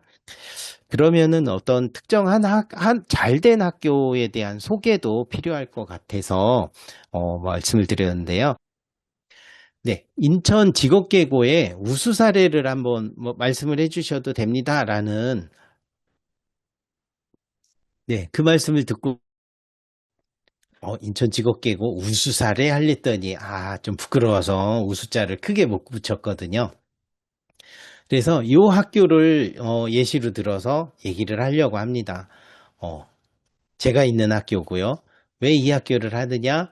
네, 다른 직업계고 뭐 특성화고도 많이 있고 잘하고 있지만 비슷비슷합니다. 인천에서는 뭐 여기는 특별히 너무 잘하는 학교 없습니다. 뭐 저희가 굉장히 자랑을 하자면 인천 직업교육은 이 교육청에서 직업교육팀이 굉장히 소통도 잘하고 하면서 이 직업계고 30개 학교가 굉장히 친하게 지내거든요. 그렇다 보니까 교육과정에 대한 교류도 많고 공유도 많고 이거는 내 거야 이런 게 없어요. 그래 다들 공유하고 서로 이 교육과정 담당 부장들끼리도 또 커뮤니티가 형성이 되고 전문 부장들끼리도 뭐 우리 교장 교감들도 뭐 이렇게 너무 이렇게 교류가 잘 되다 보니까 교육과정 편제들이 비슷합니다. 그래서 제가 그래도 마음 놓고 이렇다 저렇다 얘기하고 좋은 소리 뭐 나쁜 소리 할 수 있는 편한 학교로 그냥 선정을 해서 이 학교 간단히 소개 드리면서 마무리해 보겠습니다. 인천 전자 마이스터고는 뭐 인천에 있는 유일한 공립 마이스터고기도 하고요. 저희는 늘 영마이스터 양성을 한다라고 하고 기존엔 전자통신 분야였는데 요번에 이제 분야 지정 추가가 돼서 AI 분야를 추가를 했고요. 또 요번 교육감님 공약으로 뭐 마이스터고가 AI 마이스터고로 전환하는 그래서 저희도 이제 2028년부터는 AI 분야 마이스터고로서 신입생도 모집되고 교육과정도 굉장히 많이 개편을 하려고 합니다. 근데 저희가 늘 잘하고 있던 전자 분야이면서 AI를 잘하기 위해서 피지컬 AI 쪽을 주력을 하는 교육과정으로 많이 넘어가고 있습니다. 그래서 그러면은 우수 사례를 발표를 하려는데 우수한 게 있어야 되니까 네, 학점제 교육과정 우수교 작년에 상 받았고 국가기술 자격 취등도 상 받았고 해서 이렇게 교육과정의 힘으로 네, 상도 받고 한 회사입니다. 그리고 아니 회사라네요. 학교입니다. 그리고 저희 교육과정의 특징이 프로젝트를 기반으로 하는 교육과정입니다. 그래서 요게 가장 우리 학교로서는 자랑거리라서 뭐 인천에 특색 있는 교육과정이라고 해야 되지 않을까 해서 요거를 좀 소개해 드리려고 담아봤습니다. 예. 그래서 작년에 상 받은 장면, 뭐, 이 사람이, 예, 교감이라서 이 학교 선정했습니다. 이렇게 하려고요. 네. 사례를 보면, 일단, 마이스터고는 뭐, 이러이러해서 산업수요 맞춤형 고등학교라는 거 다 아시죠? 뭐, 여기 직업교육 하시는 분들이기 때문에 별 따로 설명을 드릴 필요는 없는데 담아놨는데요. 정식, 법령상의 분류는 산업수요 맞춤형 고등학교고요. 우리가 쉽게 그냥 마이스터고라고 부르고 있습니다. 네, 저희 학교도 굉장히 역사가 깊습니다. 1952년에 네, 설립이 됐고요. 흔히 항도공고라고 부르던 학교예요. 항도공고로 시작을 해서 1996년에 인천 전자공고로 네, 교명을 바꾸고 공립으로 전환이 되고 공업 분야의 굉장히 핵심 학교 중에 하나였습니다. 그런데 점점 세월이 지나면서 네, 모집이 엄청 안 되는 학교였거든요. 그래서 2010년에 마이스터고로 네, 전환을 해서 전환 설립을 했고 마이스터고로 개교를 2010년에 했고요. 이때부터 굉장히 네, 많은 교육과정의 변화가 있고 지금은 인천에서 그래도 네, 가장 모집도 잘 되고 취업도 잘 되는 뭐 제가 여기 학교 교감이니까 인천에서 최고로 잘하고 있는 학교다. 라고 막 자랑을 하고 있습니다. 그래서 저희 학교는 전자 제어, 전자 회로, 정보통신, 인공지능, 전자 이렇게 요거는 요때 당시에 이제 신설을 했고요. 이제는 다 이쪽 기반으로 네, 재구조화를 진행을 하고 있고요. 요번에 재구조화 선정돼서 내년 부터 굉장히 바빠지려고 준비하고 있습니다. 여기 점선을 찍어 놓은 이유는요, 이 점선 전후가 완전히 학교 분위기가 달라진 게 교육과정도 완전히 달라졌고요. 프로젝트 기반 학습을 한 시점입니다. 지금은 저희 학생들이 한 11교시나 12교시 정도 수업을 하고 있습니다. 그래서 학교가 이렇게 교육과정이 우수하다고 자랑할 만한 이유는 마이스터고다 보니까 학생들이 다 기숙사에서 살고 있어서 자기주도 학습 시간에도 굉장히 많은 동아리, 방과후 활동 이런 것들이 이루어지고 있습니다. 그래서 지금 이 시간에도 아까 종소리도 났었지만 계속 수업을 하고 있기도 하고 어딘가에서는 동아리 활동을 하고 있는데 이 동아리마저도 전공 수업 관련된 것들을 많이 하고 있어서요. 굉장히 고맙게도 학생들이 성실하고 착한 학생들이 들어오고 있습니다. 그래서 이렇게 밤 늦게까지 9시 반까지 교육과정이 이루어져도 열심히들 하고 기숙사 들어가서 또 공부하고 있고 해서 너무 예쁜 학생들을 만나서 행복한 학교를 운영을 하고 있습니다. 저희 교육과정은 과별로 형태는 비슷합니다. 과목만 좀 다른데요. 저희 같은 경우도 전공 일반, 전공 실무 당연히 있고 학과내 세부 전공 코스 선택하게 돼 있고요. 그래서 어떤 설계에 주력을 할 것이냐 아니면은 생산 쪽으로 주력을 할 것이냐 그리고 학과 간 융합으로는 각 학과에서 한 개씩 융합 과목을 내놔서 하는 형태입니다. 그래서 제역과에서는 소프트웨어 개발 관련된 또 회로과에서는 반도체에 관련된 사실 저희가 인공지능을 표방하고 있지만 가장 많이 취업하는 파트는 반도체 회사기는 합니다. 응용 프로그램 관련한 거 이런 것들을 각 과에서 해놓고 이 시간대에는 학과 학생들이 이걸 수강을 해서 들을 수 있도록 굉장히 안 그래도 굉장히 어수선하고 바쁘게 돌아가는 학교인데 이 학과 간 융합까지 하느라고 너무너무 복잡하게 돌아가고는 있습니다만 그래도 학생들의 개별 맞춤형 교육을 위해서는 선생님들께서 너무 잘 해주고 있는 학교이기도 합니다.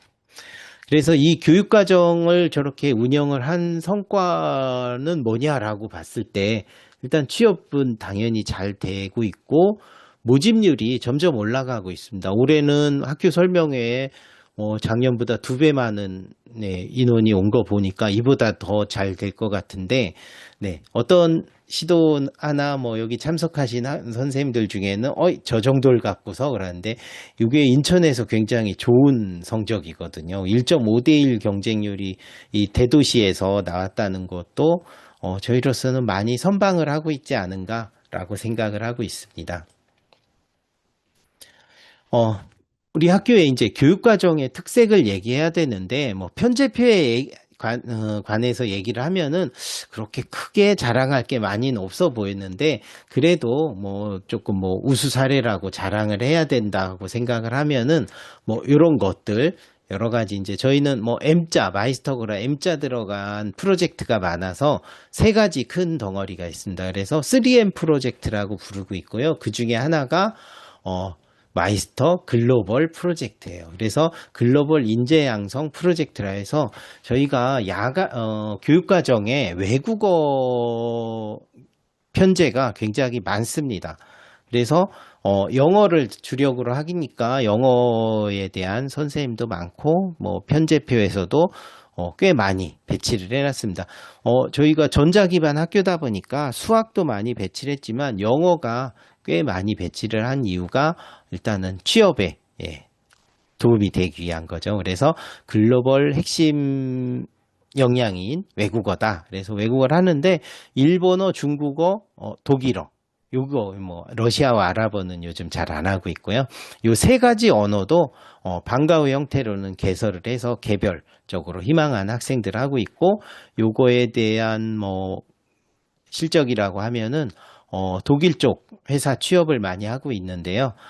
지금 예전에는 독일의 하노버 상공회의소랑 해서 굉장히 많은 인원이 취업을 했었는데 요즘은 저희가 이제 주춤하고 있는 현실상 해외 취업이 쉽지 않고 뭐 이렇게 큰 좋은 자리를 가질 못하고 있었는데 지금 뭐 한두 명씩 독일 취업을 하고 있거든요. 우리 교육과정에 이 독일어가 있는 이유도 그런 것 때문이긴 합니다. 그래서 소수의 한반 정도가 구성이 되는데, 저희는 그 해외 취업의 모델이 조금 다릅니다. 보통 이제 그 타시도에서 해외 취업으로 굉장히 뭐 성과를 많이 낸 타시도의 뭐 신문 자료 같은 걸 보면서 네, 속으로는 굉장히 부러워하고 있는데요. 저희 같은 경우는 독일 취업을 할 때 독일에 있는 회사로 바로 취업이 아니라 국내 회사로 현장 실습을 가고요.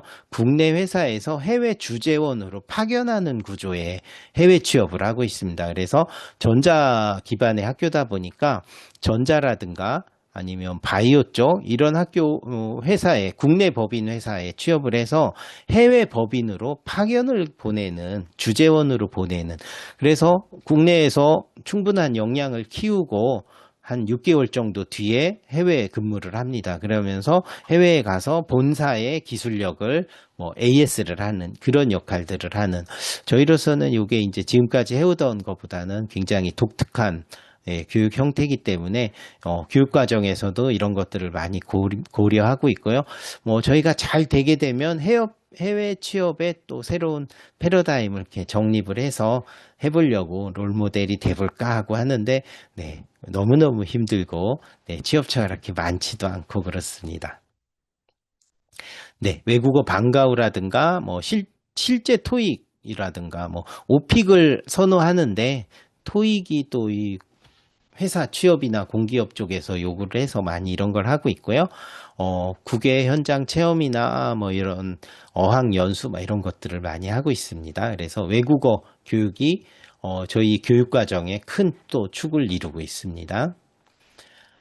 그래서 뭐 원어민 선생님이 저희는 없습니다만 뭐 야간에 또 다른 학교에 이제 교육과정도 공동으로 하지만 선생님들도 공동으로 해서 원어민 선생님이 와서 가르쳐 주시기도 하고 이 학생들이 또 그걸 기반으로 해서 해외 문화 체험도 많이 가고 있고요.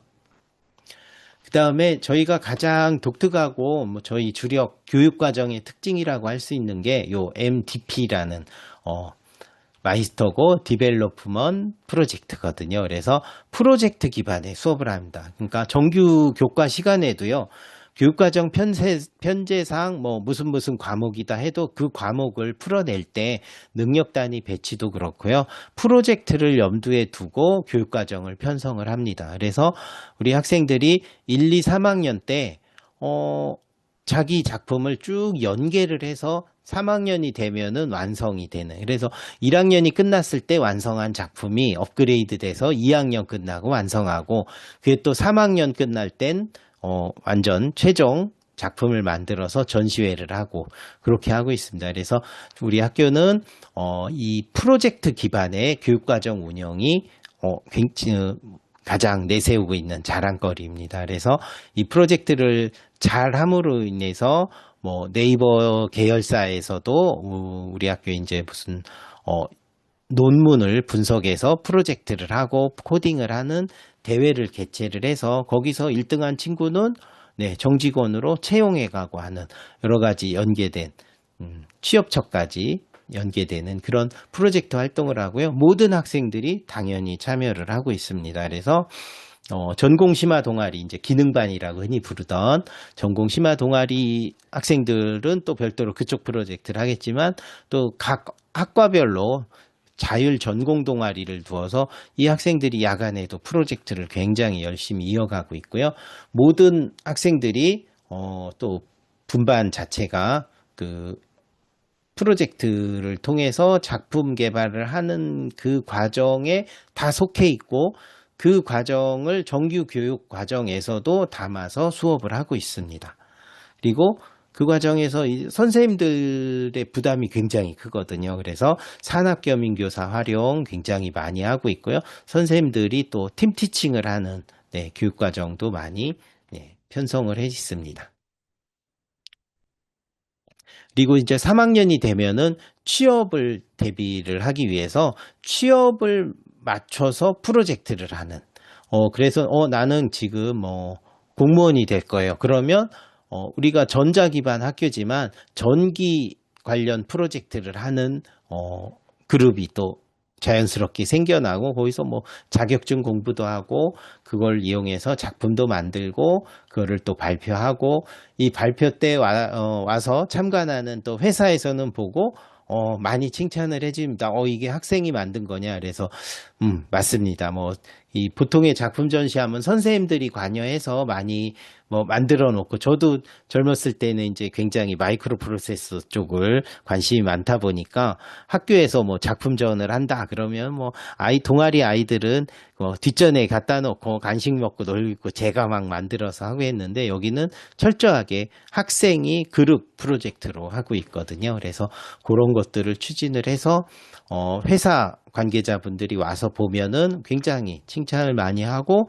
그게 또 취업으로 이어지고 취업처 발굴로 이어지고 이렇게 하고 있습니다. 그래서 이 문제 해결 기반 프로젝트라는 건요, 과제를 제시해 줍니다. 그래서, 올해는 어떤 뭐 보안 관련 이슈를 뭐를 해줘. 올해는 뭐 인공지능을 이용해서 뭐를 해줘. 이런 식으로 해서 프로젝트를 하고요. 올해도 또 이 프로젝트를 준비하고 올해는 좀 빠르게 9월 달에 이렇게 3학년 최종 학생들 작품 발표를 하고 있어서요. 단위 학교 작품전이지만 꼬박꼬박 해마다 이 교육감님이 와서 격려하고 아이들을 또 보고 가고 그렇게 하고 계십니다. 그래서 이 프로젝트를 통해서 굉장히 이 프로젝트가 효자인 이유가 산업 현장에 나갔을 때 회사 분들로부터 우리 학교 학생들이 칭찬을 많이 받는 게 두 가지예요. 이 학교에서 많은 지식을 쌓고 나갔다기보다는 이 학교에서 프로젝트 과정을 하면서 엄청나게 뭐 지적인 성과를 보인 건 아니지만 회사에 취업을 했을 때 말귀를 잘 알아듣는 학생이라고 평가를 받습니다. 다른 직업계고 학생들도 굉장히 호평을 받고 열심히 잘하고 취업을 하고 성실하지만 저희 학교 학생들이 강점이라고 하면은 이 프로젝트를 많이 해봤기 때문에 회사에서 뭔가 오더를 주거나 했을 때 굉장히 빨리 잘 알아듣는다고 하고요. 문제 해결력도 좋고요. 또 하나는 저 뒤에 나오는 프로젝트 때문입니다. 그래서 요거는 이제 3학년 학생들이 학교에서 강당에 모여서 스스로 자기들이 발표하면서 설명하고 하는 프로젝트 현장이었고요. 전공심화 동아리 학생들도 교육과정이 일과 다 당연히 참여하고 야간 방과후로만 하는데요.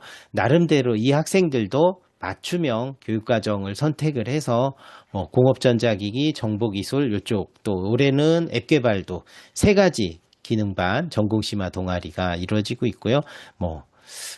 최근에는 이제 올림픽에서 동메달 딴 졸업생이죠. 나오기도 하고 그랬습니다.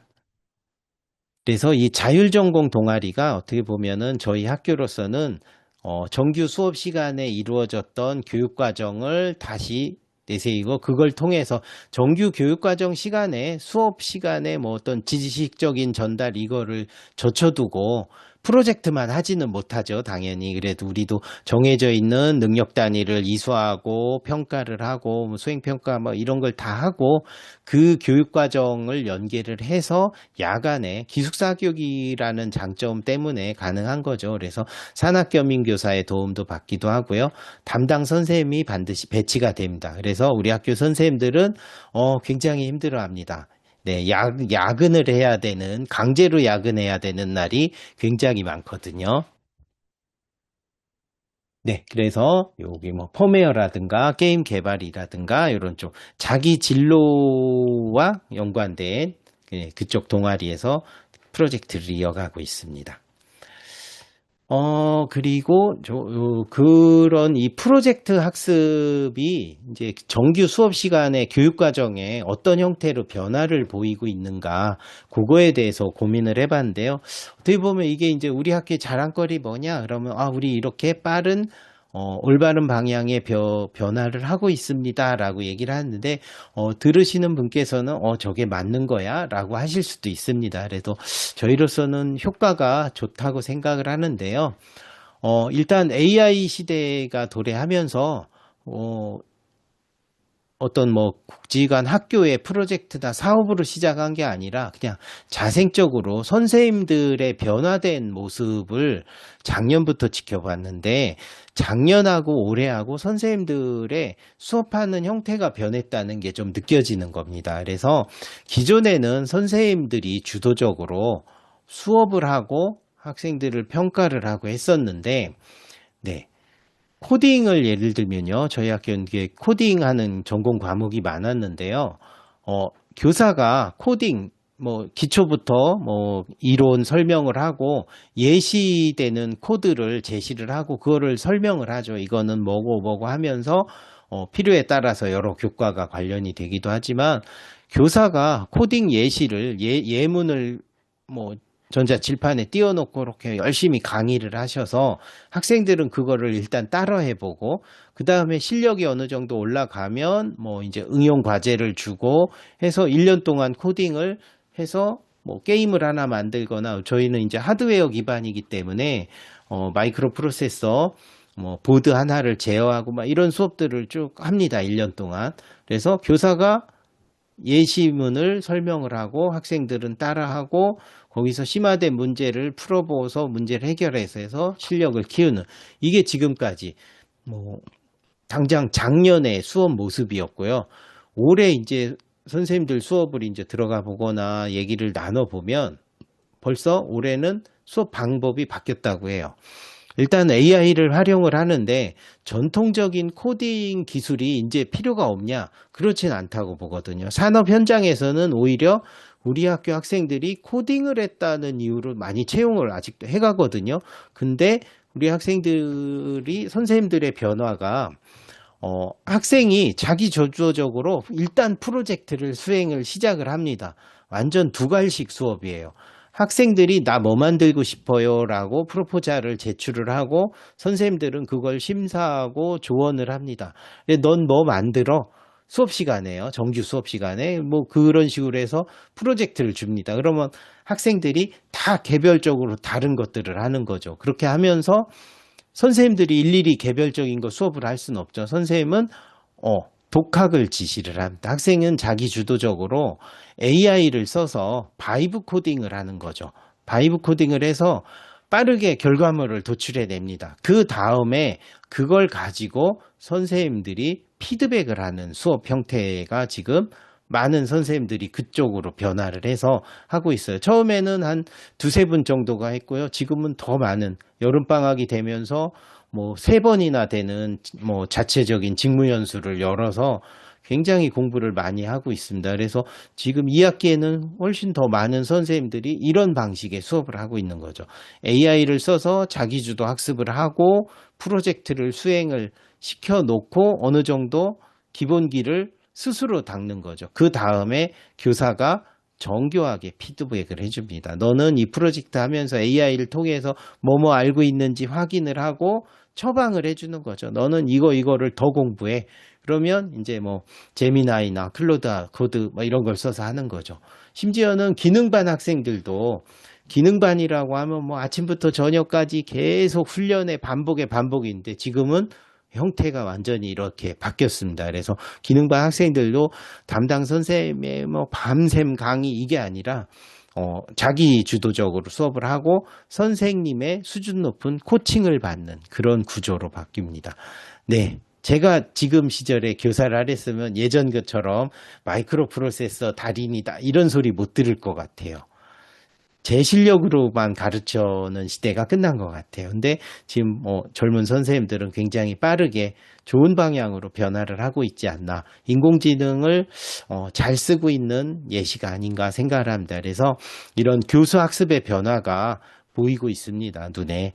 교수학습의 변화가 오면 이제 2학기 내년도 교육과정 편제를 편성을 할 때 내 교수학습이 변화가 되고 내 수업에선 이런 게 필요하니까 교육과정에도 뭐 시작은 과목을 가르치진 않더라도 그 과목의 능력 단위 편제가 이걸 염두에 두고 요 과정을 염두에 두고 교육 과정을 편성하지 않을까. 네, 큰 기대를 하고 있고요. 우리 선생님들의 변화가 굉장히 기특하고 고맙기도 하고요. 나 같으면은 차라리 지금 교감인 게 다행이다. 막 이런 생각도 해보곤 있습니다. 네, 그리고요. 아까 우리 학교 학생들이 회사에서 칭찬받는 이유가 프로젝트 기반 교육 과정을 통해서 일 잘하는 친구기도 하지만 저희의 큰 세 가지 M자 프로젝트 중에 MCP가 있습니다. 마이스터 크리에이티브 프로젝트인데요. 창의력, 감성적인 영역에 대한 프로젝트입니다. 그래서 이 프로젝트 많이 하고 바쁜 학생들이 자율활동, 동아리, 봉사, 진로, 이 감성적인 요 활동에도 굉장히 많이 시간을 들이고 있어서 그냥 코딩하고 로봇 만들고 하는 그런 것만 하는 숨통이 트이는 그런 역할을 좀 여기서 해주고 있습니다. 근데 여기서도 아이들이 봉사활동 굉장히 연탄 봉사를 해마다 하는데 너무 재밌어하고 좋아하는 걸 보면서 너무 착한 애들이다. 그렇죠? 그리고 한 번도 학교에서 교육을 해본 적은 없는데 인사 잘하기 교육을 해본 적이 없어요. 근데 우리 학교의 가장 큰 외부 회사 분들도 얘기한 특징이 인사 잘하는 학생이거든요. 요게 아마 감성 프로젝트가 잘 됐기 때문이 아닌가. 그리고 학교의 문화로 자리를 잡으니까 선배들이 그렇게 복도에서 마주칠 때마다 선생님들께 인사를 잘하니까 후배들도 자연스럽게 따라간 것 같아요. 그래서 외부 손님들이 와서 보면은 저 친구는 나를 처음 보는 사람인데 왜 저렇게 인사를 잘하냐. 이게 이 비교과적인 교육과정이라고 할 수도 있죠. 잠재적 교육과정이라고 할 수 있는 생각을 하는데요. 이 감성 프로젝트를 통해서 아이들 감수성, 예절 이런 것들이 억지로 교육이란 형태로 모아놓고 얘기는 하지 않았지만 문화로 자리 잡아서 인사 잘한다, 일 잘한다. 이게 우리 학교 취업생들의 이제 늘 듣는 얘기라서 인사 잘하는 학교. 심지어는 뒤통수에도 인사하는 친구들이 많아서 기특한 친구들이 많이 있습니다. 그래서 우리 감성 프로젝트 했던 현장들이고요. 아이들이 제일 좋아하는 건 이 연탄봉사 좋아하기도 하고요. 네, 이렇게 해서 우리로서는 이제 다양한 맞춤형 교육을 하면서 또 지역 사회에 맞는 또 학생들이 이제 취업 타겟에 맞는 이런 교육 과정을 또 제공을 해야겠죠. 그래서 방과 후에 학생들이 굉장히 여러 분류의 그 핵심 방과후를 합니다. 자기 커리어 패스에 맞춰서 나는 해외 취업 목표다. 나는 강소기업에 갈 거야, 중소기업에 갈 거야, 대기업에 갈 거야, 공무원이 될 거야, 이런. 또는 창업을 할 거야. 이거에 따라서 크게는 네 가지 분류가 되는데요. 이 각각에 한 8개 이상의 방과 후 프로그램이 준비가 돼 있고요. 학생들이 3학년 때 또 1, 2학년 때도 하고요. 3학년 때는 거의 전원이 참여를 하게 됩니다.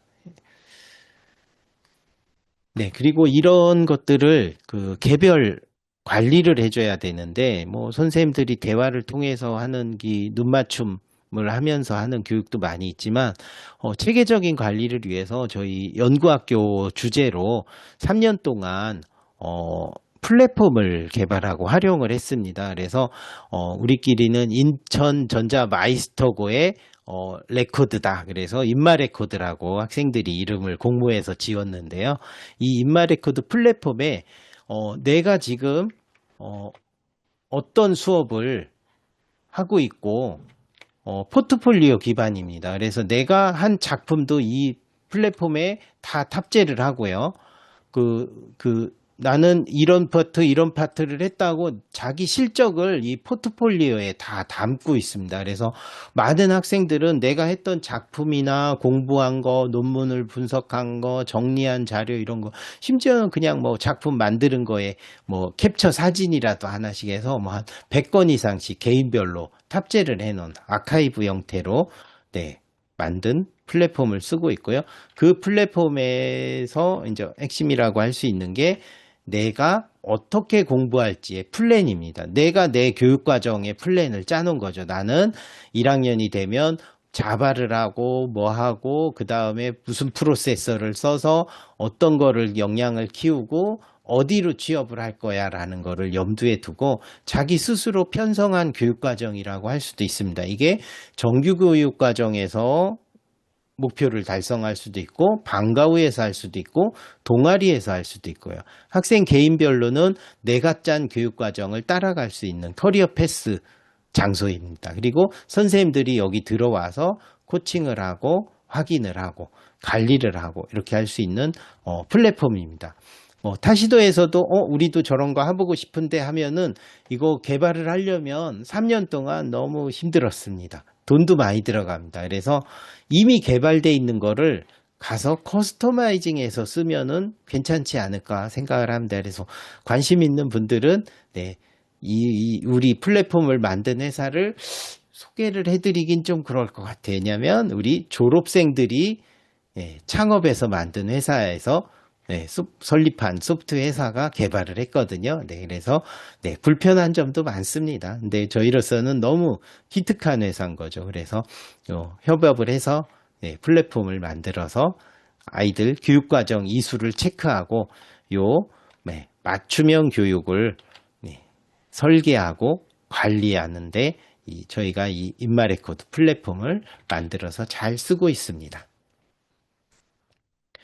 네, 결과를 그럼 교육과정의 결과는 취업이죠. 그래서 요번에 삼성전자에 입사하는 학생들입니다. 그래서 저희는 주로 삼성전자를 가장 선호하고요. 그 선호하는 삼성전자에 갔다가 또 요즘 붐이 일었죠. 하이닉스로 이직을 하고요.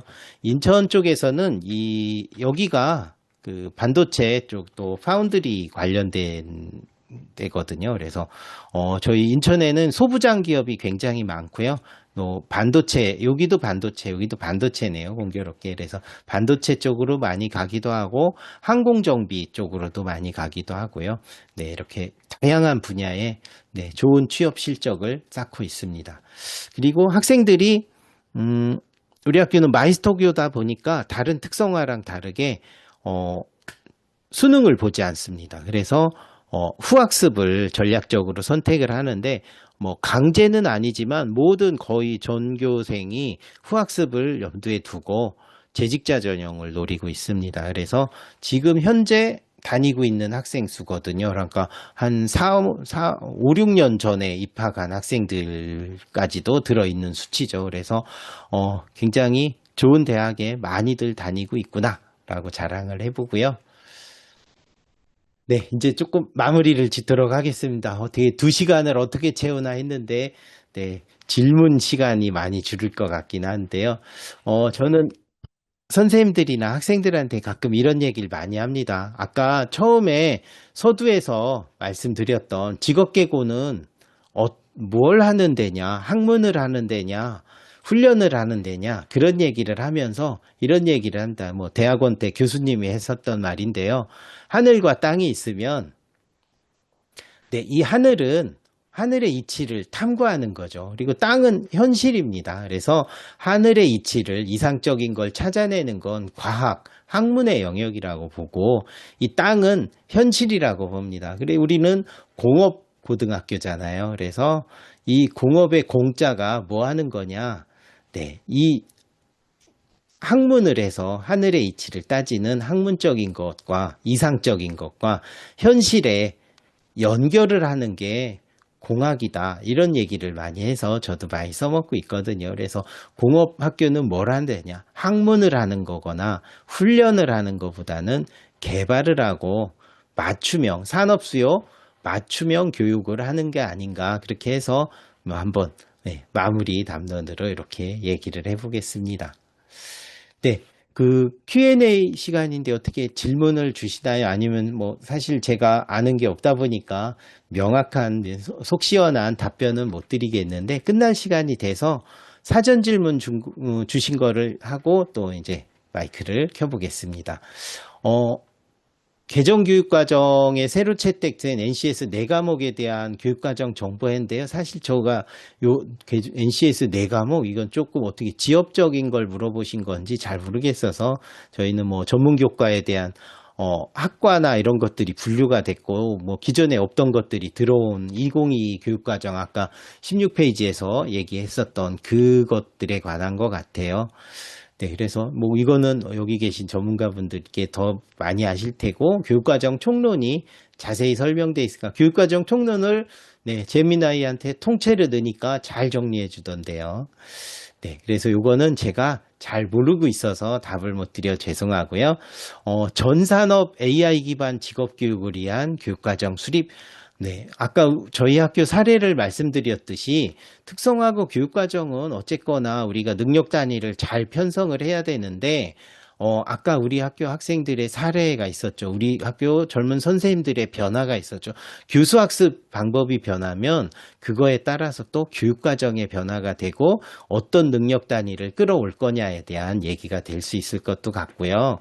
세 번째, 학점제와 특성화고 진학 관련 편성 방법은 아까 제가 분포곡선 하나 말씀드렸던 거 있죠. 우리 학교의 전략은 뭐 분포 곡선 자체가 이런 형태로 만들어서 하는 거다. 그래서 특성화고는 특별 전형으로 대학 가기 위해서 만들어진 건 아니죠. 특성화고의 목표는 취업을 산업 수요 맞춤 취업을 해야 되는 거잖아요. 그래서 취업에 유리하기 위해서 네, 그 성취평가 우수한 학생들이 많이 나올 수 있는 기준과 교육과정을 편성하고 또 이 줄 세우기 뭐 싫지만 그래도 후학습이나 특별전형으로 대학을 가는 학생들이 나는 너무 이렇게 좋은 점수들에만 몰려 있다 보니까 1등급이 없는 학교가 있을 수도 있거든요. 그래서 등급은 공평이 아니라 공정하게 줘야 되지 않을까 싶습니다. 그래서 뭐 그런 것들이 교육과정 편성에 이슈가 되지 않을까. 그래서 뭐 저희가 능력이 없다 보니까 굉장히 좋은 답은 못 주지만 저희 학교 학생들이나 선생님들이 지금 고민하고 있는 그 분포 곡선에 관한 그걸로 답을 대신하겠습니다. 그리고 특성화고는 취업보다 진학에 신경을 쓰고 있는데 맞죠. 그렇지만 안타깝습니다. 그렇다고 예전 뭐 이명박 정부 시절 같은 막 10%막 이렇지는 않잖아요. 그래서 취업이 너무 어렵다 보니까 진학에 많이 신경 쓰는 걸로 보일 수도 있지만 어쨌거나 이 특성화고는 취업을 위해서 교육과정을 편성해야 된다고 생각을 하고요. 보통 교과를 어떻게 편성하는 게 좋을까? 인데요. 저는 늘 우리 학교 선생님들하고도 생각하는 게 보통 교과는 시수의 문제가 아니라고 생각을 하거든요. 그래서 국영수를 어떻게 편성해야 한 게 아니라 또 2022에서는 한 학기 반에 과목을 끝내야 되기 때문에 저희 학교 보통교과 선생님들도 많은 어려움을 토로를 합니다. 우리 교과가 이거를 가르치는 데 있어서 시수가 적다, 인원이 적다, 뭐 이런 것도 많이 건의를 하셔요. 충분히 이해하고 너무 고마운 얘기죠. 그 교육과정을 대충대충 안 하고 정성 들여 하려다 보니까 시간이 부족하다. 한 학기 만에 끝나긴 어렵다. 보통교과는 또 그렇다. 또 전문교과는 인천 같은 경우는 아직 지침을 정리 못했지만 한 과목을 한 두세 학기 이렇게 걸칠 수 있는 거를 준비를 하고 있는데 보통교과에 대해서는 그런 고민의 담론이 지금 없기는 하지만 그래도 저로서는 직업교육에서 30년간 있었고 보통교과 선생님들께서 이 직업교육에 있어 많은 보탬이 주지만 수능을 보는 학교는 아니기 때문에 그쪽보다는 보통교과에서는 이 학생들의 직업 역량 강화 또 직업 기초 능력 있잖아요. 그에 관련된 저희 학교 뭐 예를 들면은 국어 선생님 같은 경우는 이 학교 수업 너무 좋다 이거예요. 왜냐하면 입시에 시달릴 필요 없고 내가 주어진 과목에서 내가 재구성을 하고 싶은 교육을 잘 엮어서 하는데 지사트 책을 갖고 와서 보고 계세요. 대기업 삼성전자 취업 입사시험 교과 책을 갖고 이 말을 잘 알아들을 수 있도록 문해력을 높여줘야겠다라는 이 생각을 가지고 이제 국어 교과를 국어 교과의 능력 단위 편성 이런 건 없지만 주어진 그 과목 안에서 어느 쪽에 더 주력을 하고 할당을 많이 해야 될지 어느 단원을 더 주력하고 예시 하나를 들어더라도 꼭 교과서에 있는 것보다는 직업 능력에 문해력 향상을 해줄 수 있는 이런 걸 신경 써주는 거 보면서 굉장히 모범 사례고 고맙고 하다 생각을 했었습니다. 그래서 보통 교과를 어떻게 편성하냐. 이 직업교계고에서는 보통 교과 편성을 다양하게 막 이렇게 할 수 있는 여력이 안 될 거라고 우리 학교만의 문제인지 모르지만 생각하거든요. 그래서 뭐 그런 것들이 한번 우리 전문교과, 보통 교과가 함께 논의해 보면 좋지 않을까 생각합니다.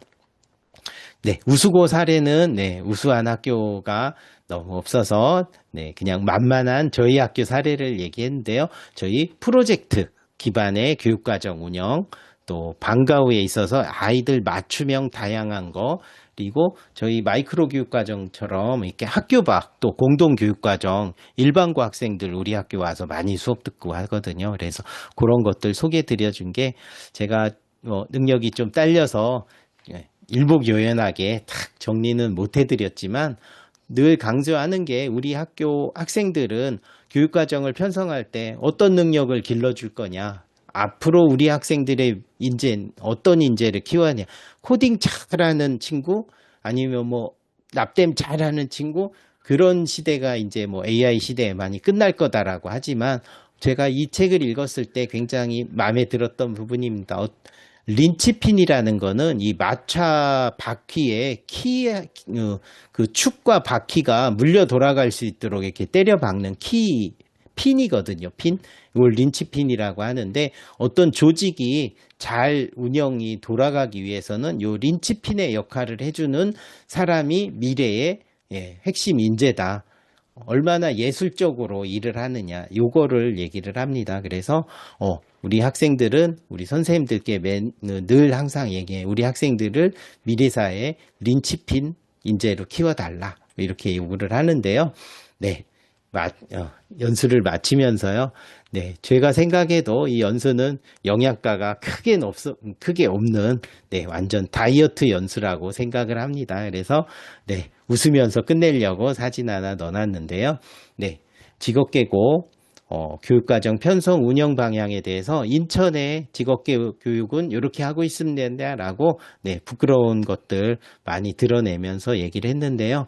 2시간을 어떻게 채우나 했는데 제가 충청도라서 말이 조금 느리기도 했지만 또 중언부언 많이 얘기를 해서 송구합니다. 그래서 혹시 뭐 저에게 질문을 주셔도 제가 답을 잘 못 해드릴 것 같지만 혹시 요 아래에 있는 그 이메일 주소로 뭐 우리 시도의 사례는 이런 게 있다 뭐 자랑해 주시면 저희한테도 큰 도움이 될 것 같습니다. 이상으로 연수를 마치고요. 뭐 제가 시간 관리를 잘못해서 혹시 뭐 이렇게 질문이 주셨나 봤는데 없는 것 같아서 이렇게 마쳐도 될까요?